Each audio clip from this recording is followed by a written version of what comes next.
Chapitre 1. La fête à Rose Hill Green. Le village de Rose Hill Green, niché entre les doux plis des prairies et des haies, un lieu où les ragots circulaient plus vite que la poste, et où chaque visage était connu de vue, sinon de nom. En ce samedi après-midi ensoleillé, la fête paroissiale avait attiré presque tous les habitants sur la pelouse du presbytère, où des stands de confiture maison et de romans d'occasion côtoyaient des tombolas et l'inévitable table aux éléphants blancs. Les enfants s'y précipitèrent endimanchés, hurlant avec l'énergie que seuls les bonbons et le soleil pouvaient procurer. Miss Jane Marple, un peu plus frêle dans ses mouvements, mais pas dans sa tête, était confortablement assise dans un fauteuil en osier à l'ombre d'un sycomore. Une amie de la femme du pasteur l'avait emmenée de Saint Mary Mead pour assister à une vraie fête champêtre, comme elle le disait, bien que Miss Marple, avec sa longue mémoire de la vie de village, imaginât difficilement ce qui pouvait être inconvenant dans de telles occasions. Elle accepta néanmoins l'invitation avec sa douce grâce habituelle. C'était agréable, après tout, d'observer les nouvelles personnes et leurs petites particularités. Elle observa avec intérêt mais sans en avoir l'air, Madame Elspeth Harding, une femme autoritaire aux sourcils froncés, réprimander une jeune femme de chambre pour avoir disposé ses génoises de manière inégale. Près du stand de tombola, M. George Bartlett, riche en tweed et au teint éclatant, se pencha trop près de l'oreille de Madame Grant, la faisant rougir d'une manière qui suggérait qu'elle n'appréciait pas totalement cette attention. Partout où Miss Marple tournait les yeux, elle voyait des drames, petits et grands, le ressentiment d'une belle fille, l'ambition d'un jeune curé, l'orgueil mesquin d'un commerçant. La nature humaine était la même partout, songea-t-elle, simplement coiffée de chapeaux différents. À 4h30, le vicaire monta sur la petite estrade pour annoncer le tirage au sort. La foule se tut, impatiente. Mais au moment où le premier ticket fut lu à voix haute, une agitation éclata près de la buvette. On entendit un cri, un cliquetis de vaisselle, et on vit Madame Harding se précipiter, la main pressée contre la bouche. Un homme s'était effondré sur l'herbe. Pendant un instant terrible, personne ne bougea. Puis des voix alarmées s'élevèrent. « Allez chercher le docteur Latham. Donnez-lui de l'air.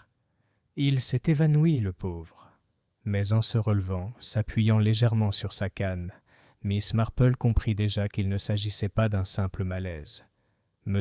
George Bartlett gisait affalé sur le sol, son teint rougeâtre pâlissant, les yeux écarquillés, fixés dans le vide.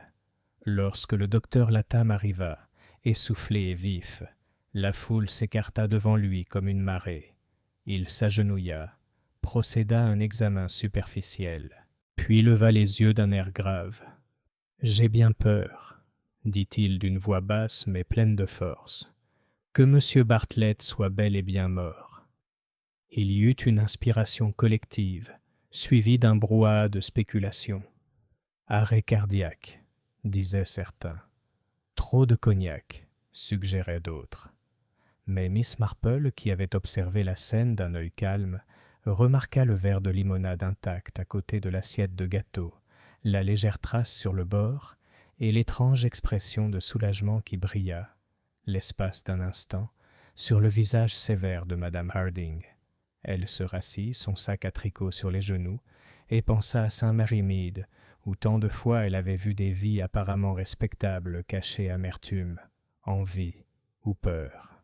Il semblait que Rose Hill Green ne fût pas différent, et Miss Marple, qui ne négligeait jamais ce que d'autres appelaient de simples broutilles, avait déjà commencé à se demander quel petit indice se trouvait devant eux, négligé dans la panique, qui pourrait expliquer pourquoi un homme devrait mourir lors d'une fête de village, à la vue de ses voisins, par un après-midi doré de juin. Chapitre 2. Chuchotement au presbytère. À 5h, la fête s'était dissipée en un brouhaha de groupes choqués et de banderoles abandonnées. Les femmes rassemblaient leurs enfants avec des murmures et des gloussements. Les hommes se tenaient en groupes désordonnés, et le stand de confiture, si animé une heure plus tôt, paraissait étrangement indécent avec ses rangées de bocaux aux couleurs vives sous une toile soudain trop gaie pour l'occasion. Monsieur George Bartlett, pauvre George, comme la moitié du village l'appelait déjà, avait été transporté à la bibliothèque du presbytère pour attendre le coroner, les stores discrètement tirés. Un agent de police était posté à la grille du jardin, plus par convenance que par souci d'empêcher une évasion. Miss Marple, sur l'insistance bienveillante de Madame Locksley, s'était laissée guider à l'intérieur. L'épouse du pasteur, une femme ronde et pragmatique, trouva du réconfort dans les théières et entreprit d'en préparer une.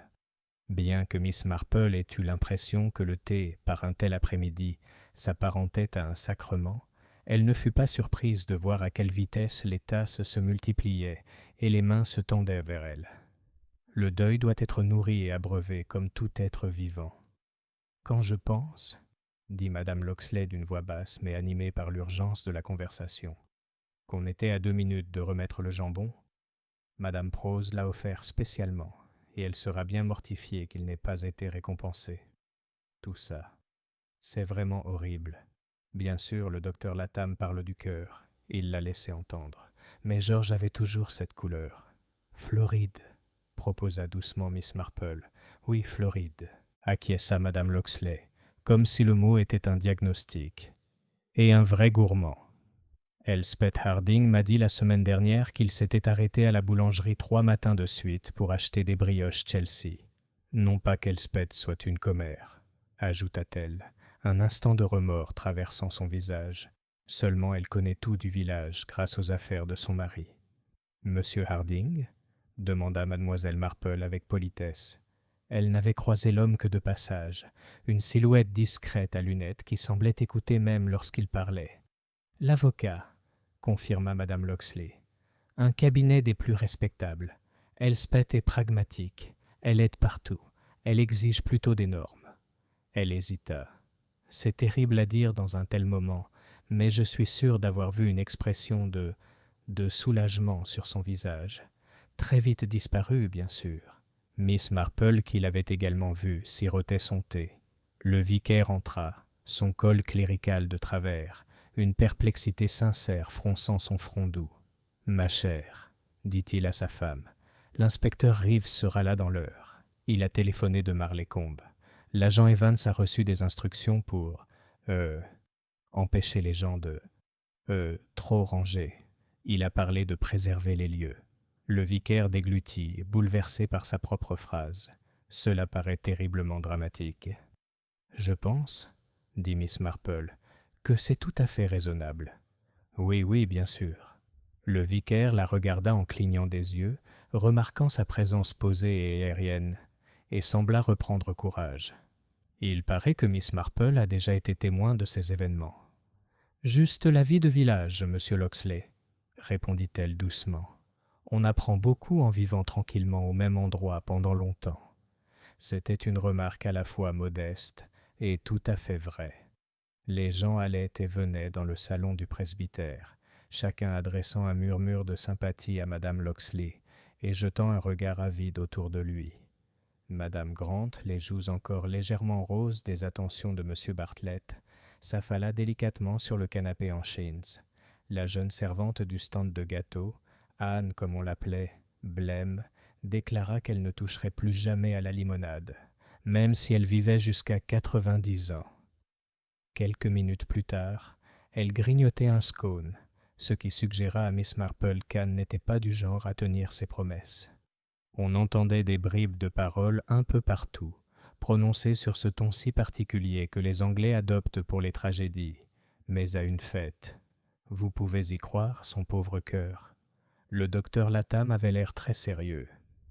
Elspeth Harding dirigeait la buvette comme un sergent instructeur. Elle s'en voudra, bien sûr. Kirby Cottage? Mais pourquoi Florence Kirby serait-elle mêlée à tout ça? Absurde. Non, non, Madame Grant, ce n'est pas votre faute s'il vous a parlé si chaleureusement. Il avait des ennemis, peut-être? Quoi, George Bartlett? Un homme amical. L'amitié peut parfois être le problème. Miss Marple laissa tout couler autour d'elle aussi confortablement que la lumière du soleil. Elle n'interrompit pas, ne posa aucune question, et par conséquent, on lui raconta tout. Elle apprit que M. Bartlett avait fait fortune dans la technique légère, ce qui pouvait désigner tout, des tondeuses à gazon aux mystérieuses pièces métalliques. Il avait récemment pris Ivy House sur le Green, gardant la vieille gouvernante qui l'accompagnait et installant une jeune compagne pour la compagnie et la dactylographie, ce qui avait frappé Rose Hill Green, avec son respect des convenances, comme un curieux arrangement. Elle apprit que Madame Harding avait organisé des rafraîchissements avec sa minutie habituelle et qu'elle et M. Bartlett étaient en désaccord, très cordialement bien sûr, sur l'emplacement du tonneau de limonade. Elle apprit également que le mari de Madame Grant était très souvent en déplacement professionnel, ce qui expliquait les rougeurs, et que le cabinet du docteur Latham avait récemment embauché une assistante junior qui s'habillait plus à la mode qu'un médecin ne le devrait. Elle apprit aussi ce qu'elle soupçonnait.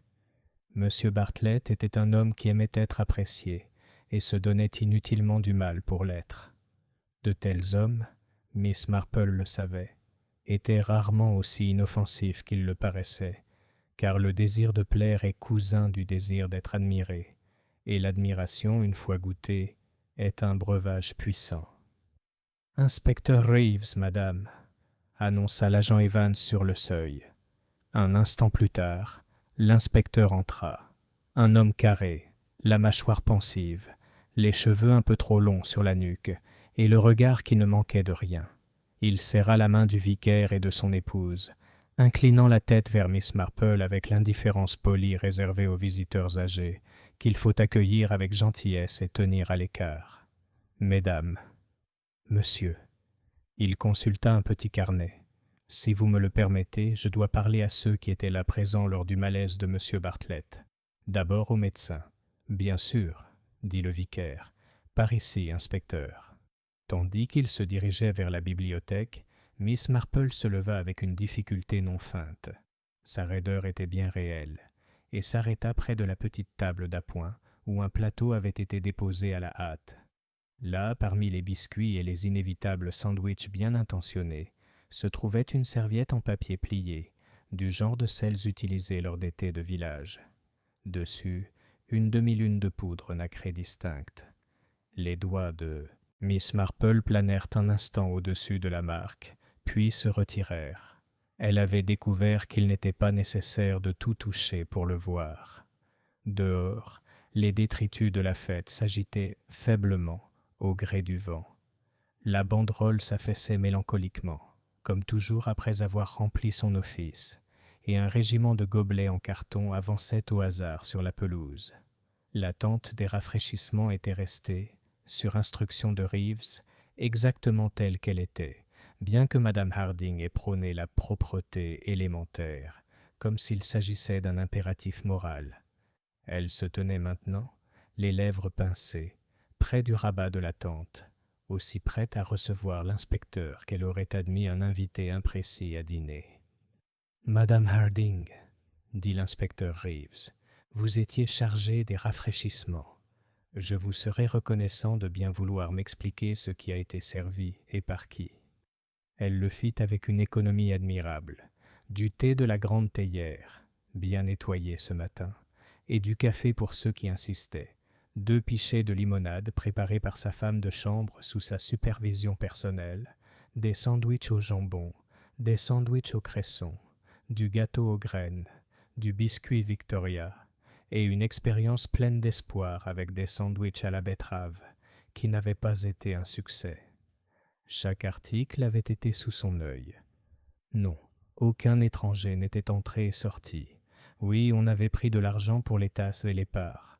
Non, M. Bartlett ne lui avait adressé que des compliments, ce que je déconseillais, et elle ne pouvait absolument pas dire qu'il lui avait tendu quel verre de limonade, tant la foule était dense et sa main rapide. « Tu l'as vu le boire » ? « Je l'ai vu le soulever et le reposer. Comment savoir s'il a avalé ?» Elle marqua une pause, se souvenant. « Il avait une façon de faire de petits gestes, comme sur une scène. J'y ai déjà pensé et je l'ai repensé. » Reeves écrivit brièvement. « Votre femme de chambre, Anne, vous a aidé. » Anne Price. Oui. Elle coupait, elle versait. si vous soupçonnez ma cuisine. » Les yeux de Madame Harding lancèrent des éclairs. « Je ne soupçonne rien pour l'instant, » répondit Reeves d'un ton neutre. « Je demande simplement. » Miss Marple s'était approchée, l'air innocemment attentif à une épingle de carte égarée qu'elle avait aperçue dans l'herbe. Elle la récupéra et continua vers la tente, où elle examina, avec une douceur et une grand-mère, l'assortiment de vaisselle, dont les bords étaient cernés de cette fine poussière blanche que les villages appellent propreté et que les domestiques appellent ennui. Le pichet de limonade, l'un d'eux, avait un petit sillon séché près du bord. Son jumeau, posé sagement à côté, était impeccable. Miss Marple ne les toucha pas. Elle se contenta de les regarder. « Anne, c'est ça ?»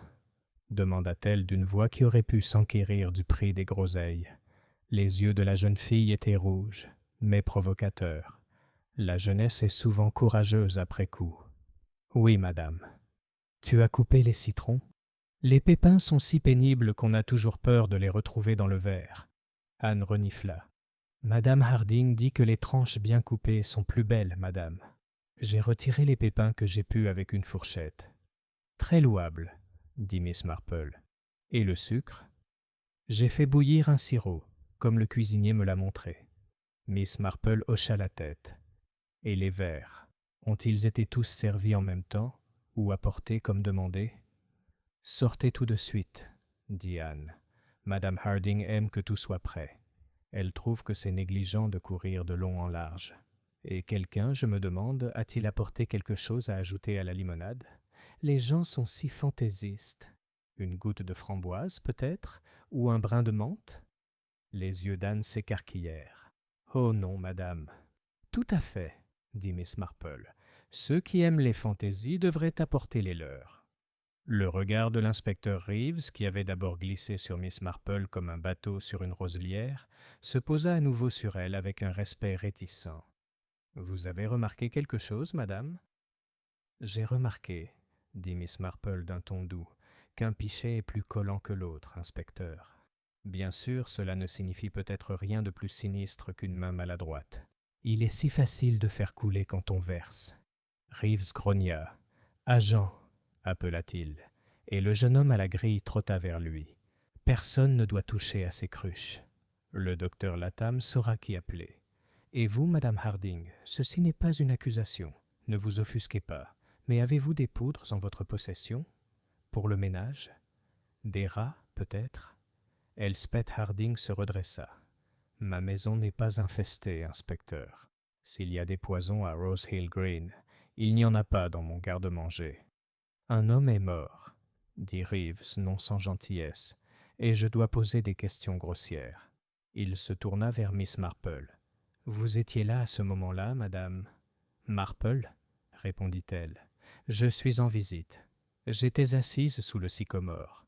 J'ai vu M. Bartlett s'agiter avec une grande gaieté. Il aime, ou aimait, parler aux dames. » Madame Grant, qui s'était approchée et qui rôdait maintenant autour d'elle, rougit et dit « Il m'a parlé de la tombola. Il a dit que j'avais un visage chanceux. »« Vraiment, » dit Reeves, sans trop se soucier de la chance. « Et tu l'as vu boire ? » ?»« Je l'ai vu poser un verre, » dit Miss Marple, « sur la petite table près des gâteaux.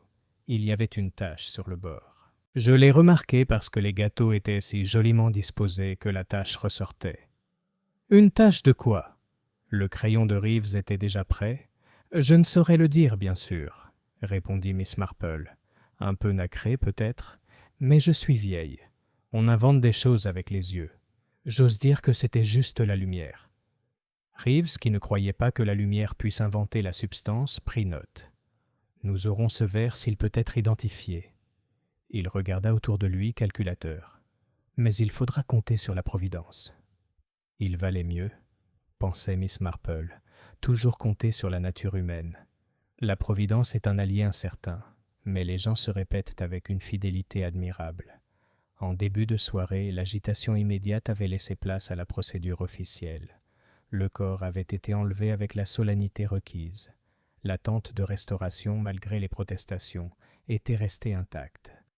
L'inspecteur Reeves avait recueilli des dépositions jusqu'à ce que ses oreilles bourdonnent de demi-vérités et de répétitions.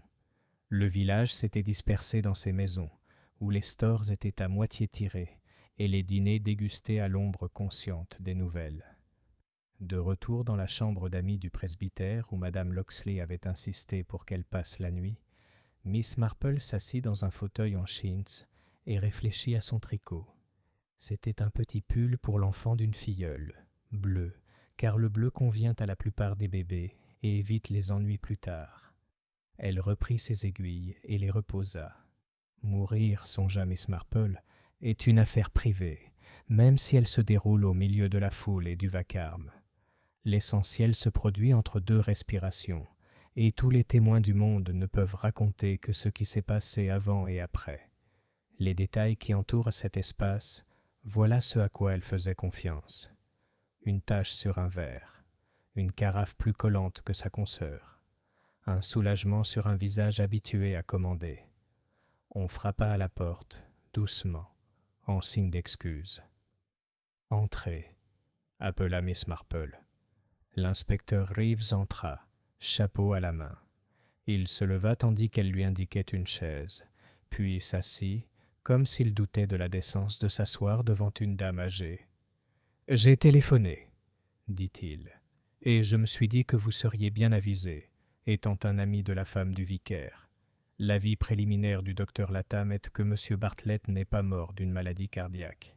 Il est prudent, le docteur, mais il a évoqué la possibilité d'un, empoisonnement. Une question rapide. Il y avait, comment a-t-il dit, une odeur d'amande dans la laine. Mon Dieu, dit Miss Marple, comme si la conversation portait sur le gâteau aux graines. Les amandes amères sont si trompeuses. On pense à la pâte d'amande et au bon moment, et on oublie complètement le reste. Le regard de Reeves s'éclaira. Vous êtes au courant de ces choses, madame. Je lis les journaux, dit Miss Marple, et j'ai vécu longtemps. Il y a eu un cas à St. Mary Mead, il y a des années maintenant, où une dame s'est mise à mettre du désherbant dans le chocolat chaud de son mari avant de se coucher parce qu'elle était tombée amoureuse d'un poète. Le désherbant, c'est moins romantique qu'il n'y paraît. Bien sûr, la poésie était pire. L'inspecteur toussa, mi-rire, mi-gêné. « J'espère qu'il n'y aura pas de cacao dans tout ça, Madame Marple. Des citrons et du sucre me suffisent.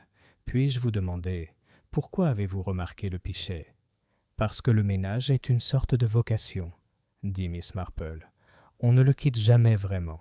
Même en visite, on remarque ce qui est bien fait et ce qui ne l'est pas. Madame Harding fait bien les choses. Le pot collant ne lui ressemblait pas. »« Vous pensez que Madame Harding ? » ?»« Je crois, » dit doucement Miss Marple. « Rien du tout, inspecteur. Seulement que Madame Harding avait l'air, pardonnez-moi, soulagée. Quand on exprime du soulagement, c'est le signe qu'on redoute quelque chose. Que cette appréhension soit liée à la culpabilité ou simplement à la peur d'être jugée incompétente, je ne me permettrai pas, à ce stade, de le dire. » Reeves réfléchit, faisant rouler le bord de son chapeau entre son pouce et son index. « Il y a autre chose, » dit-il enfin, presque à contre-cœur. « Mon sergent s'est renseigné à Ivy House. La gouvernante dit que M. Bartlett recevait des lettres qui le contrariaient. Elle dit qu'il les a brûlées dans la grille du salon. Elle ramasse elle-même.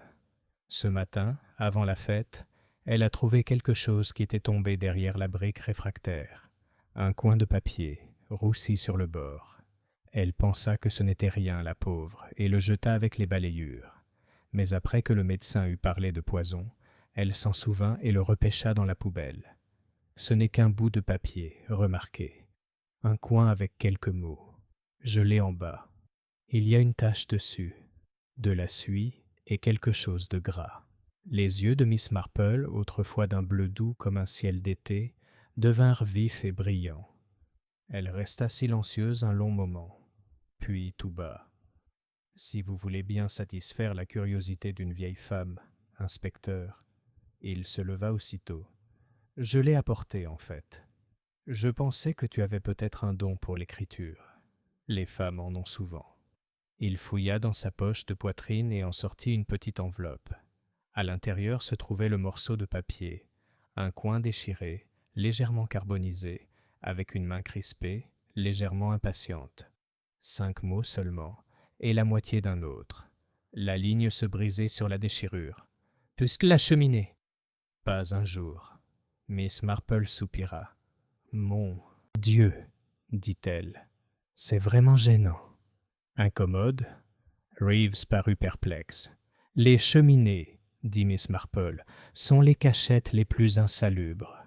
Les gens qui manquent d'imagination et qui en ont trop y mettent des choses. La suie dissuade les esprits purs et encourage les esprits sales. Pas un jour, voyez-vous. C'est une expression d'urgence. Quelqu'un voulait que quelque chose soit enlevé ou placé immédiatement. L'inspecteur Reeves fixa le texte comme s'il pouvait en contenir d'autres s'il était suffisamment regardé. « Nous ferons le tour demain matin, dit-il, et j'aurai d'autres questions à poser à Madame Harding, à cette Anne, à Madame Grant et à bien d'autres encore. Les affaires de Bartlett aussi. Les hommes qui gagnent de l'argent se font souvent des ennemis. » « Oui, » répondit Miss Marple, son regard s'arrêtant un instant sur l'aquarelle joyeuse du presbytère accrochée au-dessus de la cheminée.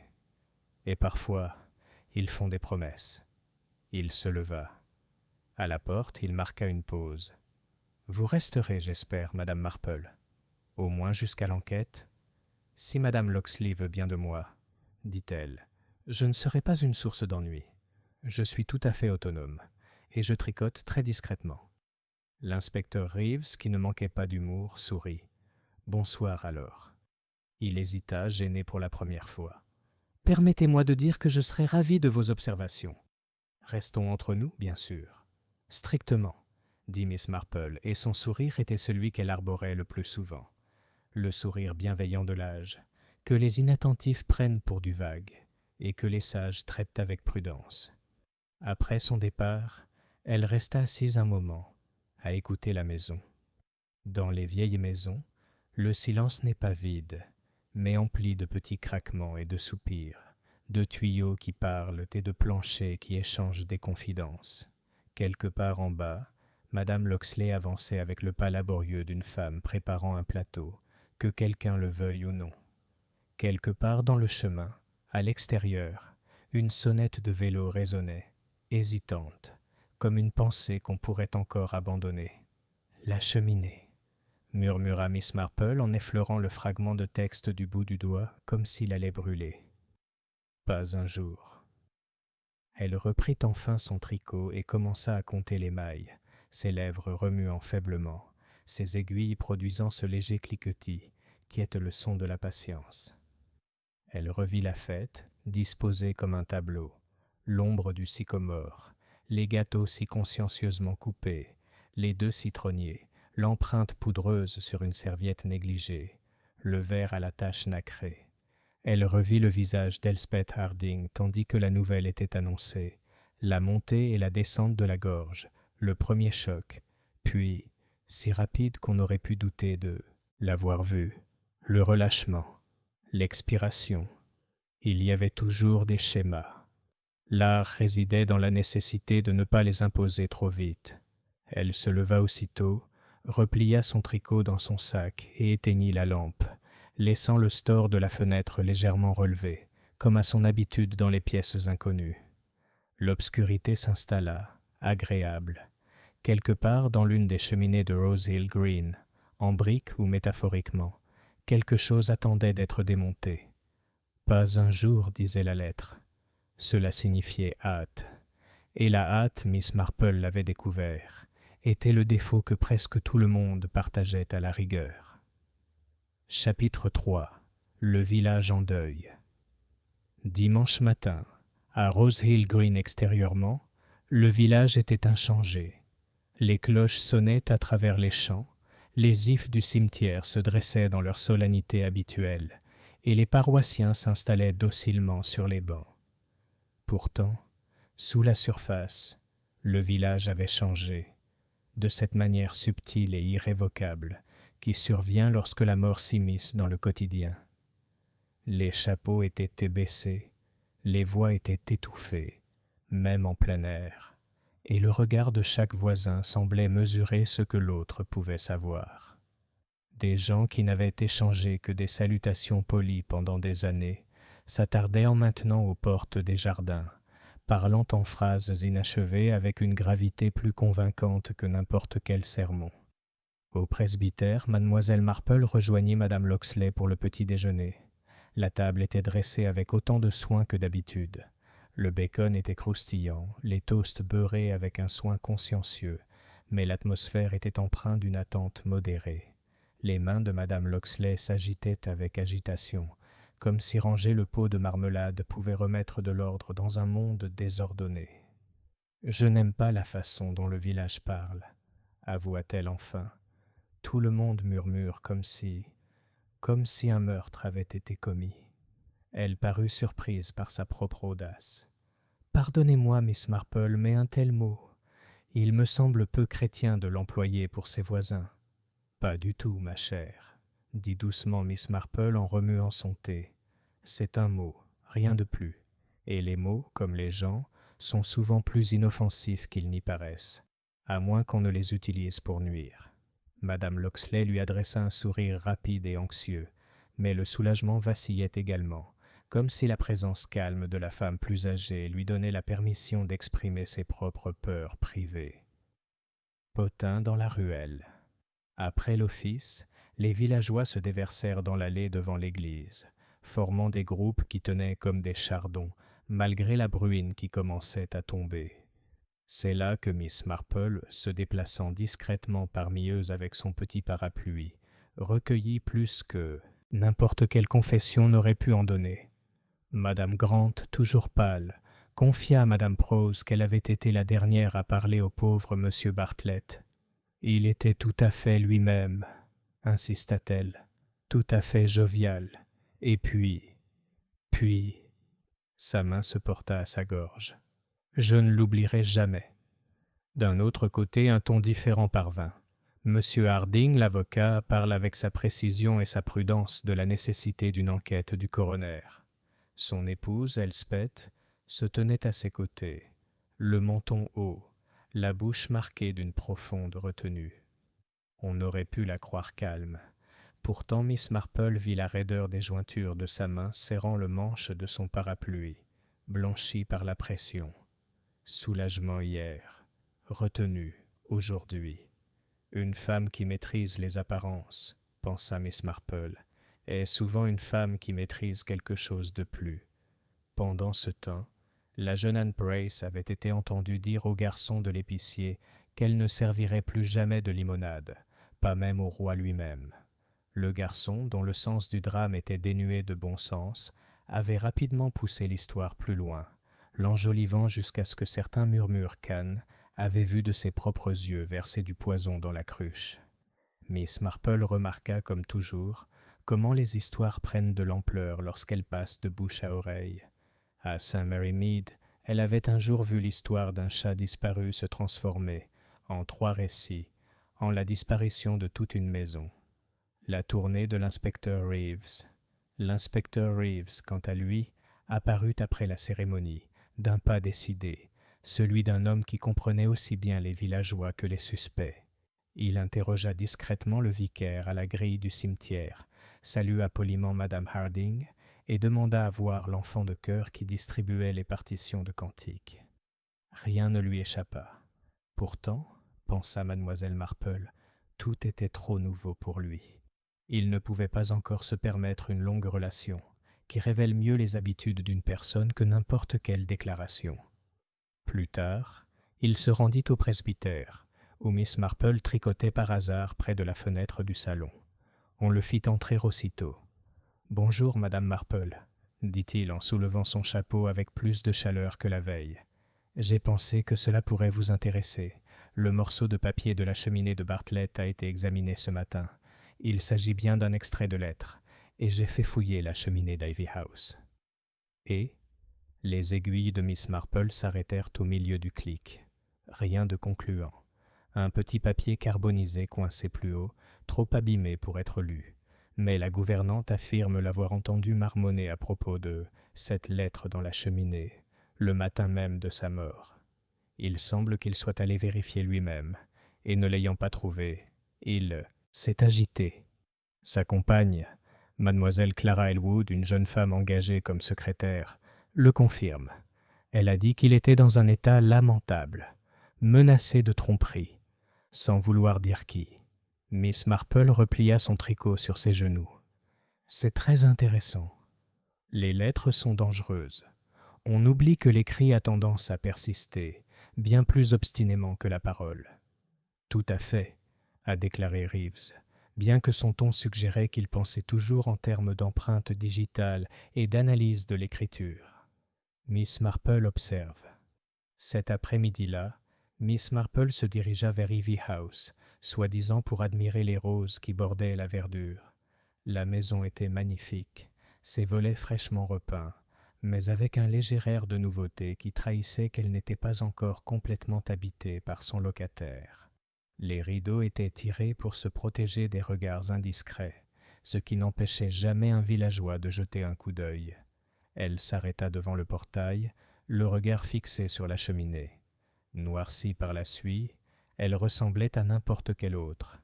Mais Miss Marple songea qu'une cachette est moins une question d'objet en soi que de désespoir.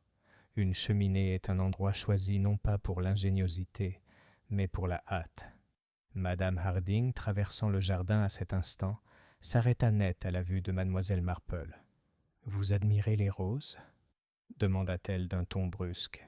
« Ils sont très beaux, » répondit Miss Marple, « même si je pense toujours que les rosiers préfèrent une taille plus généreuse que celle pratiquée par la plupart des jardiniers. Cela évite des ennuis plus tard. » Les yeux de madame Harding se plissèrent légèrement. « Je ne sais pas. Je laisse ce genre de choses à mon jardinier. Bonjour, mademoiselle.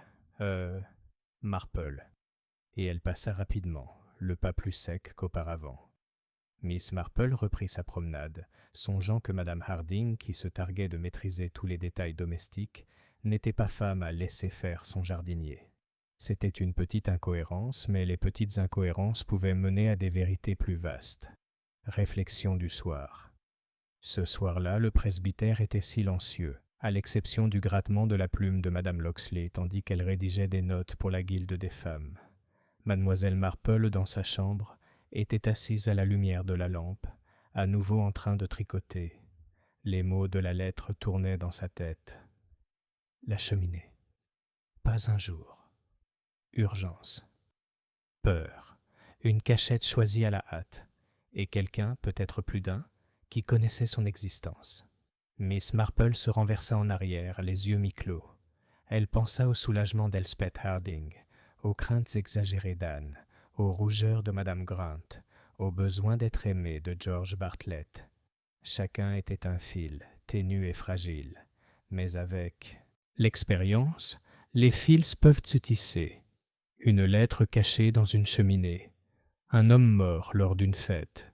Et sous la surface calme de Rose Hill Green, Miss Marple sentit quelque chose de plus sombre, la certitude qu'un meurtre avait bel et bien été commis. Chapitre 4. Le mauvais suspect. L'inspecteur Reeves se déplaça avec enthousiasme les jours suivants, sa présence dans le village étant aussi perceptible que le son des cloches de l'église. On le voyait aux portes, parlant gravement aux habitants, son carnet s'ouvrant et se refermant d'un coup sec, avec un son presque accusateur. Et bien qu'il n'ait fait aucune déclaration officielle, le rythme de ses questions révéla bientôt à Rose Hill Green où les soupçons s'étaient installés. C'était sur Anne Preece, la bonne à tout faire de la maison des Harding, sur laquelle le regard de l'inspecteur se tourna le plus intensément. Jugement chuchoté. Le mardi après-midi, l'affaire était déjà le sujet principal des ragots dans tout le village. Chez le boucher, madame Grant chuchota à madame Prose qu'on avait vu Anne pleurer devant l'épicerie. À la poste, M. Hampton déclara que la jeune fille avait toujours eu le regard fuyant. Même le jardinier du curé laissa entendre d'un ton sombre qu'il avait un jour surpris Anne flânant près d'Ivy House, comme si elle attendait quelqu'un. Et ainsi l'histoire s'est envenimée. Elle était près de la limonade. Elle était maladroite, nerveuse, toujours encombrant. Elle avait un amoureux au caractère douteux à Marleycombe. On l'avait entendu dire qu'elle préférait voir M. Bartlett partir plutôt que de subir une autre de ses remarques joviales. Miss Marple, assise ce même après-midi près de l'âtre du presbytère avec son tricot, écoutait poliment Madame Locksley répéter anxieusement ses histoires. Elle ne fit aucun commentaire, si ce n'est pour dire « Les langues des villages sont rarement oisives, ma chère, et quand elles n'ont plus de fil pour les occuper, elles en filent une elles-mêmes. » Annonce de l'inspecteur Reeves. Ce soir-là, Reeves arriva au presbytère. Sa mâchoire était plus serrée que d'habitude, comme pour se protéger de toute contradiction. « Nous avons arrêté Anne Price pour interrogatoire, » a-t-il déclaré. Elle en avait l'occasion. Elle versait d'ailleurs de la limonade. Le mobile était moins clair, mais on parle d'une liaison avec un jeune homme en difficulté financière. Bartlett était un homme riche. Il a peut-être été persuadé ou résisté, qui sait. Madame Locksley haleta. « Oh, mais inspecteur, ce n'est qu'une enfant. » La voix de Reeves n'était pas méchante. « Les enfants grandissent vite dans le service, madame.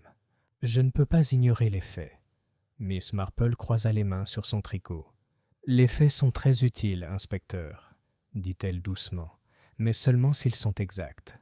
J'ai constaté qu'on peut être submergé par des faits erronés, à tel point que la vérité est complètement occultée. » Reeves lui lança un regard vaguement impatient. « Et comment appelleriez-vous le bon genre, madame Marple ?»« Le genre de personne, » répondit-elle doucement, « qui révèle la nature humaine plutôt que de la dissimuler. Anne Price peut pleurer facilement, elle peut flâner, elle peut avoir un amoureux qui lui met la main à la poche. Mais je serais très surprise qu'elle ait le courage d'administrer du poison devant une foule de voisins et de distribuer ensuite calmement des gâteaux aux autres. Ce n'est pas une fille courageuse, inspecteur. C'est juste une idiote. » Reeves fronça les sourcils, mais ne dit rien de plus. Une visite à Ivy House. Le lendemain, Miss Marple se rendit à Ivy House portant un panier de raccommodage pour la forme. La gouvernante, reconnaissante de son oreille compatissante, l'accueillit. Le salon portait encore des traces de désordre, des chaises mal rangées, une légère odeur de feu éteint. Miss Clara Elwood, la secrétaire de compagnie, était là aussi, pâle mais calme, ses mains fines occupées à taper des lettres qui ne seraient jamais envoyées. « C'est affreux, Miss Marple, » dit-elle doucement. Monsieur Bartlett était inquiet depuis des jours. Il parlait d'une lettre, de trahison, de la nécessité d'agir vite. Mais il refusait de se confier à moi. Il n'a finalement fait confiance à personne. « Même pas toi, ma chère ?» La voix de Miss Marple était bienveillante. Clara secoua la tête. « J'avais espéré... Enfin, peu importe. Je n'étais que sa secrétaire. » Miss Marple remarqua le rouge qui monta aux joues de la jeune fille. Une secrétaire, certes, mais peut-être quelque chose de plus profond dans son cœur. Les affections humaines étaient rarement bien rangées. Elle s'enquit de la grille. La gouvernante la conduisit à l'âtre, dont la brique venait d'être noircie. Miss Marple se pencha, visiblement difficile, pour scruter le fond sombre de la cheminée. On n'y voyait que de la suie, mais elle se redressa avec un léger soupir. « Tant de choses se cachent dans les cheminées, » dit-elle. « Pas seulement des lettres, mais aussi des peurs. » Les potins d'Elspeth Harding. Sur le chemin du retour à travers le verre, Miss Marple rencontra Madame Harding, droite et redoutable comme toujours. « Vous avez sans doute entendu dire, » dit sèchement Elspeth, « qu'Anne a été interpellée par la police. C'est une triste affaire, mais inévitable. Cette fille n'a jamais été fiable. Je l'ai toujours dit. »« Vraiment ?» murmura Miss Marple.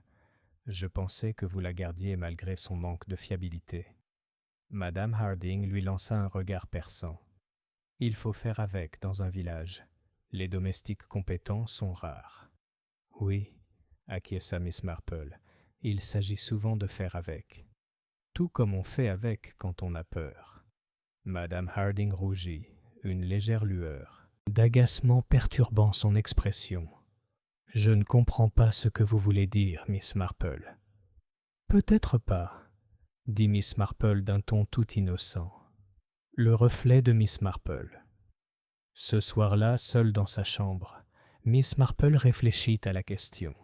Anne Price était stupide, insouciante, et peut-être même pleine de ressentiment. Mais elle n'était pas, Miss Marple en était certaine, une meurtrière. La main qui avait versé le poison dans une cruche avait été plus ferme, plus subtile et bien plus déterminée qu'Anne ne pourrait jamais l'être. Et ainsi, tandis que la pluie crépitait doucement sur la fenêtre, Miss Marple reprit son tricot et pensa, non pas à la servante, mais au regard de soulagement d'Elspeth Harding, au rougissement de Clara Elwood et à une lettre à moitié brûlée dans une cheminée. Le meurtre n'était pas une folie d'enfant, c'était le désespoir d'un adulte. Chapitre 5. Rivalité et secret. Jeudi, Rose Hill Green était animée non seulement par les ragots, mais aussi par cette énergie particulière qui se dégage lorsque la tragédie lève le voile sur la vie ordinaire. Des ressentiments longtemps dissimulés et des spéculations murmurées commencèrent à affleurer, car rien ne révèle mieux la vérité d'un village que l'odeur du scandale. Le enquête-l'annonce avait été faite pour la semaine suivante, et chacun avait déjà son opinion sur ce que dirait le coroner. Pourtant, sous la surface des rumeurs se cachait un courant plus profond, que Miss Marple, avec sa patience discrète, avait commencé à pressentir. Les Harding en désaccord. Miss Marple croisa Monsieur et Madame Harding qui marchaient le long du parc. Leurs pas étaient vifs, leurs voix basses, mais l'agitation dans leurs gestes rendait toute dissimulation inutile. « Vraiment, Elspeth, disait Monsieur Harding, tu devrais être plus prudente. Tu parles comme si tu en savais plus que tu ne devrais. » Sa femme répondit sèchement, « Si je ne respecte pas les règles, qui le fera ? C'est déjà assez grave que cette jeune fille ait déshonoré notre foyer. Je ne laisserai pas mon nom chuchoter en rapport avec le poison. » Ils remarquèrent la présence de Miss Marple et se turent aussitôt, hochant la tête avec raideur. Mais à cet instant, Miss Marple avait vu ce qu'elle avait besoin de voir. Un mari craintif, une femme sur la défensive, et un fossé entre eux qui se creusait au lieu de se combler. Les confessions de Clara Elwood. Plus tard dans l'après-midi, Miss Marple revint à Ivy House sous prétexte de livrer des scones fraîchement cuits de la part de Madame Loxley. Elle trouva Clara Elwood seule, la machine à écrire de la jeune femme silencieuse. « Oh, Miss Marple, dit-elle d'une voix tremblante, c'est insupportable. Je ne peux pas rester ici plus longtemps. La police me regarde comme si je cachais quelque chose. Et c'est peut-être le cas. Non pas de culpabilité, mais de honte. Honte, ma chère. » Le ton de Miss Marple était doux et encourageant. Clara joignit les mains. « Monsieur Bartlett m'avait fait des promesses. Insensées, peut-être. Il avait dit qu'il prendrait des dispositions dont je ne manquerai jamais. Mais bien sûr, il n'y avait rien d'écrit. Que des mots, que des allusions. Je craignais qu'il tarde. Et puis il devint nerveux, secret. Il y avait quelque chose dans une lettre, toujours une lettre, qui l'agitait. » Elle se détourna les épaules tremblantes. « Je sais à quoi ça doit ressembler. Mais je l'aimais, Miss Marple. Insensément peut-être, mais je l'aimais. » Miss Marple, qui avait vu bien des jeunes femmes se laisser séduire par le charme, considérait Clara avec compassion plutôt que réprobation. « L'amour est rarement sage, ma chère, » dit-elle doucement. « Il ne vous rend pas coupable, mais il peut vous rendre vulnérable. » Un mot tranquille avec le docteur Latham. Ce soir-là, Miss Marple rencontra Dr Latham sur le chemin du presbytère. Il portait sa trousse médicale, l'air épuisé. « Du poison, Madame Marple, » admit-il à contre-cœur. « C'est la seule conclusion. Une préparation de cyanure, sans aucun doute. La dose a été rapide, certaine. Mais que ce soit dans la limonade ou ailleurs, je ne peux pas encore en être certain. Et vous n'aviez vu aucun signe de mauvaise santé chez M. Bartlett auparavant ? » demanda Miss Marple. « Absolument pas. Un homme courageux, trop courageux peut-être, mais pas du genre à mourir sans assistance. » Miss Marple hocha la tête. « Alors, il ne faut pas se demander s'il avait des ennemis, mais qui a bien pu le considérer comme un obstacle. » Le médecin fronça les sourcils. « Un obstacle ? Oui, dit Miss Marple, car le meurtre est rarement une question d'aversion, docteur. C'est une question d'empêchement. Motif révélé. » À la fin de la semaine, d'autres fils de discussion ont commencé à apparaître. Madame Hardingon murmurait qu'elle avait prêté une somme d'argent à M. Bartlett au nom de son mari, somme qui n'avait pas été remboursée. Les finances des Harding n'étaient pas aussi saines que leur réputation le laissait entendre. Clara Elwood, elle, s'était crue promise à un avenir, et avec cette promesse menacée, sa position était vraiment précaire. Madame Grant, bien qu'elle ait joué le rôle de la connaissance en deuil, la rumeur courait qu'elle appréciait les attentions de M. Bartlett bien plus ouvertement qu'elle ne le laissait entendre. Les longs voyages d'affaires de son mari absent offraient au village de nombreux sujets de spéculation. Même Dr Latamil n'était pas exempt de rumeurs. On disait que Bartlett l'avait pressé de faire un investissement commercial dans un nouveau dispositif chirurgical, et les esprits s'étaient échauffés. Toutes ces choses parvenaient aux oreilles de Miss Marple, non pas par un interrogatoire, mais par le simple fait d'écouter, autour d'une tasse de thé chez l'épicier, dans les petites pauses où les gens parlent plus librement qu'ils ne le voudraient. Soirée au presbytère. Ce soir-là, Miss Marple s'assit de nouveau près de sa lampe, ses aiguilles à tricoter claquant doucement. Ses pensées étaient aussi ordonnées que ses mailles. Anne Price, la servante effrayée, pouvait être arrêtée, mais elle n'était pas à l'origine du crime. Trop d'autres motivations étaient pointées du doigt. Argent, affection, orgueil, tels étaient les véritables mobiles, et ils pesaient lourdement sur les familles respectables de Rose Hill Green. Ses yeux s'attardèrent sur le morceau de papier à moitié brûlé que l'inspecteur Reeves lui avait montré. La cheminée. Pas un jour. L'urgence de ces mots la submergeait. Une lettre dans une cheminée, un homme mort lors d'une fête, et un village dont les secrets commençaient, à peine, à transparaître sous ses façades polies. Miss Marple posa son tricot et éteignit la lampe. Elle savait que d'autres révélations surgiraient. Sa longue expérience lui avait toujours prouvé que c'était le cas. Chapitre 6. Un deuxième choc. Le village de Rose Hill. Green avait à peine commencé à retrouver son calme qu'une nouvelle perturbation vint troubler son calme précaire. Le samedi matin, alors que les commerçants étalaient leurs marchandises et que les ménagères marchandaient des morceaux de viande chez le boucher, un cri retentit. Mais on IVN l'espace d'une heure, la nouvelle s'est répandue de chalet en chalet comme une traînée de poudre. Mademoiselle Clara Elwood, la compagne de M. Bartlett, avait été retrouvée inconsciente dans sa chambre. L'effondrement de Clara Miss Marple, qui marchait avec Madame Loxley pour livrer un panier de conserve à un paroissien alité, a été accueilli à mi-chemin par un agent de police perturbé. « Pardonnez-moi, madame, mais restez à votre mission. Il y a encore des ennuis à Ivy House. » Naturellement, Madame Loxley insista pour changer d'avis immédiatement, et ils arrivèrent donc dans la maison en émoi. La gouvernante se tordit les mains à la porte. À l'intérieur, Clara Elwood était allongée, pâle et immobile, sur son lit, la respiration saccadée. Des bouteilles et des verres sur la table de chevet avaient déjà attiré l'attention sévère de l'inspecteur Reeves. « Le docteur Latham dit qu'elle a été droguée », murmura Reeves à Miss Marple, baissant la voix pour que la gouvernante anxieuse ne l'entende pas. « Pas assez pour la tuer, Dieu merci, mais assez pour la faire taire. Du laudanum, probablement. Elle avait une petite bouteille près de son lit. Elle prétend n'y avoir jamais touché. Qu'en pensez-vous, Madame Marple ?» Miss Marple regarda la jeune femme d'un regard compatissant. « Cela dépend, inspecteur, si c'était un remède ou un avertissement. » Le village spécule. À midi, tout le village bourdonnait de nouveaux ragots. Certains ont déclaré que Clara avait tenté de se suicider, affligée par les soupçons qui pesaient désormais sur elle.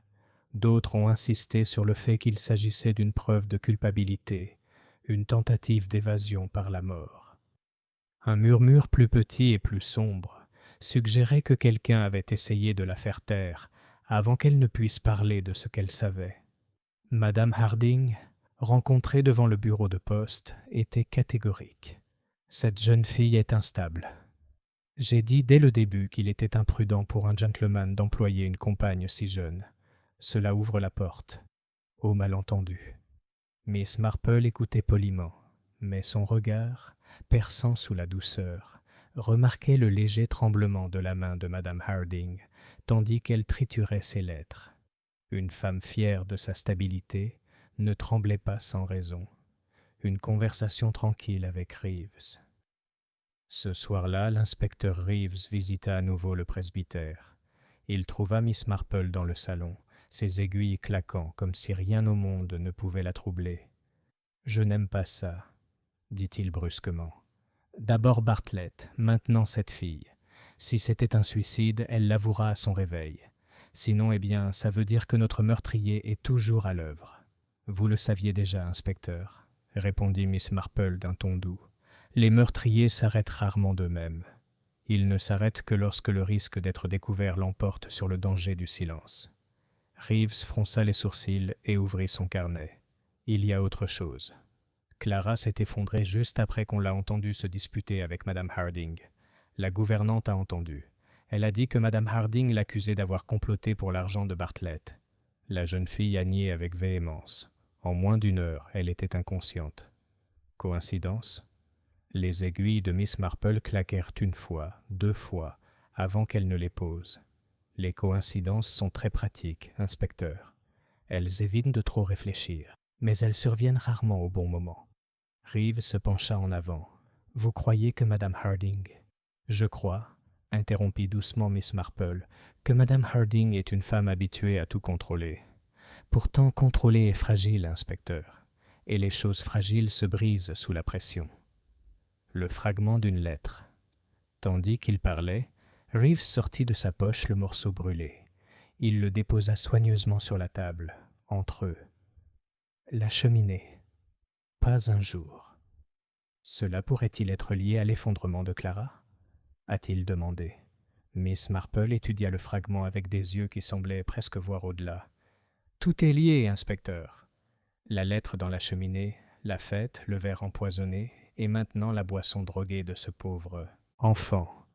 On ne voit pas encore le motif, mais les fils sont déjà tissés.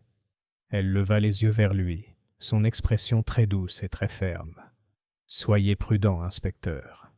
Le meurtrier n'a pas encore fini. Réflexion du soir. Après le départ de l'inspecteur Reeves, Miss Marple resta un long moment près de l'âtre. Elle repensa au visage pâle de Clara, à la main tremblante de Madame Harding, aux mots pressants inscrits sur le bout de papier. Elle pensa aussi à la pauvre Anne Pryce, toujours retenue, effrayée et désemparée, tandis que la main demeurait libre. Un meurtre avait une fois de plus perturbé les eaux paisibles d'un village anglais. Et Miss Marple savait, avec la certitude tranquille de l'expérience, que tant que la vérité ne serait pas révélée, la paix ne régnerait pas à Rose Hill Green. Chapitre 7. Modèle dans la nature humaine. La pluie s'est arrêtée dimanche matin, laissant le village resplendissant comme fraîchement lavé. Rose Hill Green semblait paisible en apparence. De la fumée s'élevait des cheminées. Les cloches de l'église appelaient les fidèles, et les enfants pataugeaient dans les flaques d'eau en poussant des cris de joie. Pourtant, sous la surface, la suspicion et le malaise persistaient. Anne Pryce était restée en détention, bien qu'aucune charge n'ait encore été retenue contre elle. L'inspecteur était fermement convaincu qu'elle avait trafiqué le pichet de limonade. Elle avait à la fois un mobile et une opportunité, déclarait Reeves à tous ceux qui insistaient. C'est assez simple. Mais Miss Marple, qui savait que les êtres humains ne sont jamais aussi simples, pensait autrement. Conversation au presbytère. Cet après-midi-là, autour d'un thé, Miss Marple écouta Madame Locksley raconter les dernières nouvelles. « On dit, » murmura Madame Locksley, « que Clara Elwood s'est disputée non seulement avec Madame Harding, mais aussi avec le docteur Latham. Une histoire d'ordonnance. Mais le médecin est sûrement irréprochable. C'est trop choquant de penser le contraire. » Miss Marple sirota son thé, le regard pensif. « Les médecins, ma chère, sont des êtres humains comme les autres, et les êtres humains sont sujets aux mêmes vanités, aux mêmes faiblesses. Il ne faut jamais exclure ce qui est inconfortable, seulement l'impossible. » Madame Locksley frissonna légèrement. « On se croirait dans un roman, Miss Marple, sauf que je crains que la fin ne soit pas aussi nette. » Une visite à Madame Grant, Miss Marple a rendu visite à Madame Grant. apparemment pour s'enquérir de ses rhumatismes. La dame l'a reçu dans un salon douillet, les joues rouges et les yeux un peu trop brillants. Des photographies de son mari absent ornaient la cheminée, bien que leur poussière suggérait qu'elles étaient moins souvent polies qu'exposées. En prenant le thé, Miss Marple observait avec une attention silencieuse le tapotement agité des doigts de Madame Grant contre sa tasse, la rapidité avec laquelle ses yeux se posaient sur la fenêtre lorsque des pas passaient dehors. « Monsieur Bartlett a été très gentil avec vous, » dit Miss Marple comme si elle remarquait la générosité d'un voisin. Madame Grant rougit. « Il était amical, Miss Marple. Peut-être trop amical. Les gens parlent, je sais, mais tout était parfaitement innocent. » « Bien sûr, » acquiesça Miss Marple d'un ton léger. « Il arrive parfois, ma chère, que l'on confonde attention et affection. Et l'affection, une fois encouragée, peut mener à des complications, surtout quand le mari est absent. » Les yeux de Madame Grant se remplirent soudain de larmes. « Ce n'était pas aussi terrible qu'on le dit. Il voulait seulement m'aider. Mais je crains qu'il ne m'ait promis plus que ce qu'il comptait tenir. Et peut-être d'autres aussi. » Miss Marple rangea cela avec sa discrétion habituelle. Les promesses, pensait-elle, étaient à l'origine de bien des tragédies. La détermination de l'inspecteur Reeves. Ce soir-là, Reeves se rendit une fois de plus au presbytère. Son attitude était vive, presque triomphante. « Nous avons d'autres preuves contre la bonne, » déclara-t-il. Le chimiste de Marlécombe se souvient lui avoir vendu une petite quantité de cyanure, soi-disant pour tuer les guêpes. Elle prétend que c'est Madame Harding qui l'a envoyé, mais Madame Harding nie catégoriquement. Madame Loxley haleta. « Alors c'est vrai. La pauvre fille. » Mais Miss Marple resta imperturbable. La pharmacienne se souvenait-elle si elle s'était payée elle-même, inspecteur, ou si l'argent était déjà prêt? Reeves fronça les sourcils. Il a dit qu'elle avait déposé des pièces sur le comptoir, la monnaie exacte. « Ah, » dit Miss Marple doucement, « c'est curieux. Les servantes ont rarement sur elles le montant exact pour des achats inhabituels. À moins, bien sûr, qu'on leur donne l'argent et qu'on leur donne des instructions. » La mâchoire de Reeves se serra. « Vous insinuez que Madame Harding a menti ? » « Je suggère simplement, » dit Miss Marple avec un léger sourire, « que les faits sont parfois disposés avec autant de soin que des gâteaux sur une table de fête. Ils paraissent impeccables jusqu'à ce qu'on remarque une pièce qui n'est pas à sa place. » Miss Marple réfléchit. Cette nuit-là, seule dans sa chambre, Miss Marple retourna sur ce qu'elle avait observé. Anne Price, idiot, facilement manipulable, mais à peine assez audacieux pour empoisonner un homme devant la moitié du village. Madame Harding, une femme au contrôle strict, qui avait des raisons, financières et autres, de souhaiter le départ de Bartlett. Clara Elwood, jeune, vulnérable, accrochée à des promesses jamais tenues. Madame Grant, pris dans la dangereuse toile de l'admiration et de l'indiscrétion. Docteur Latham, un homme avec une fierté professionnelle, peut-être compromise par des relations d'affaires. Et à travers tout cela, l'écho des mots à moitié brûlés. La cheminée. Pas un jour. Une lettre cachée à la hâte, un homme désespéré et quelqu'un d'assez intelligent pour la récupérer avant qu'il ne le puisse. Miss Marple reprit son tricot, ses aiguilles cliquetant doucement à la lumière de la lampe. Le motif n'était pas encore terminé, mais elle voyait déjà où certaines mailles devaient tomber. Chapitre 8. Question d'argent. Dès le lundi matin, l'inspecteur Reeves avait détourné son attention des ragots pour se concentrer sur les récits. Si la mort de Bartlett n'était pas due uniquement au hasard ou au sentiment, elle pourrait bien être imputée à argent, car l'argent, songea Miss Marple, était la source de plus de maux que toutes les passions réunies.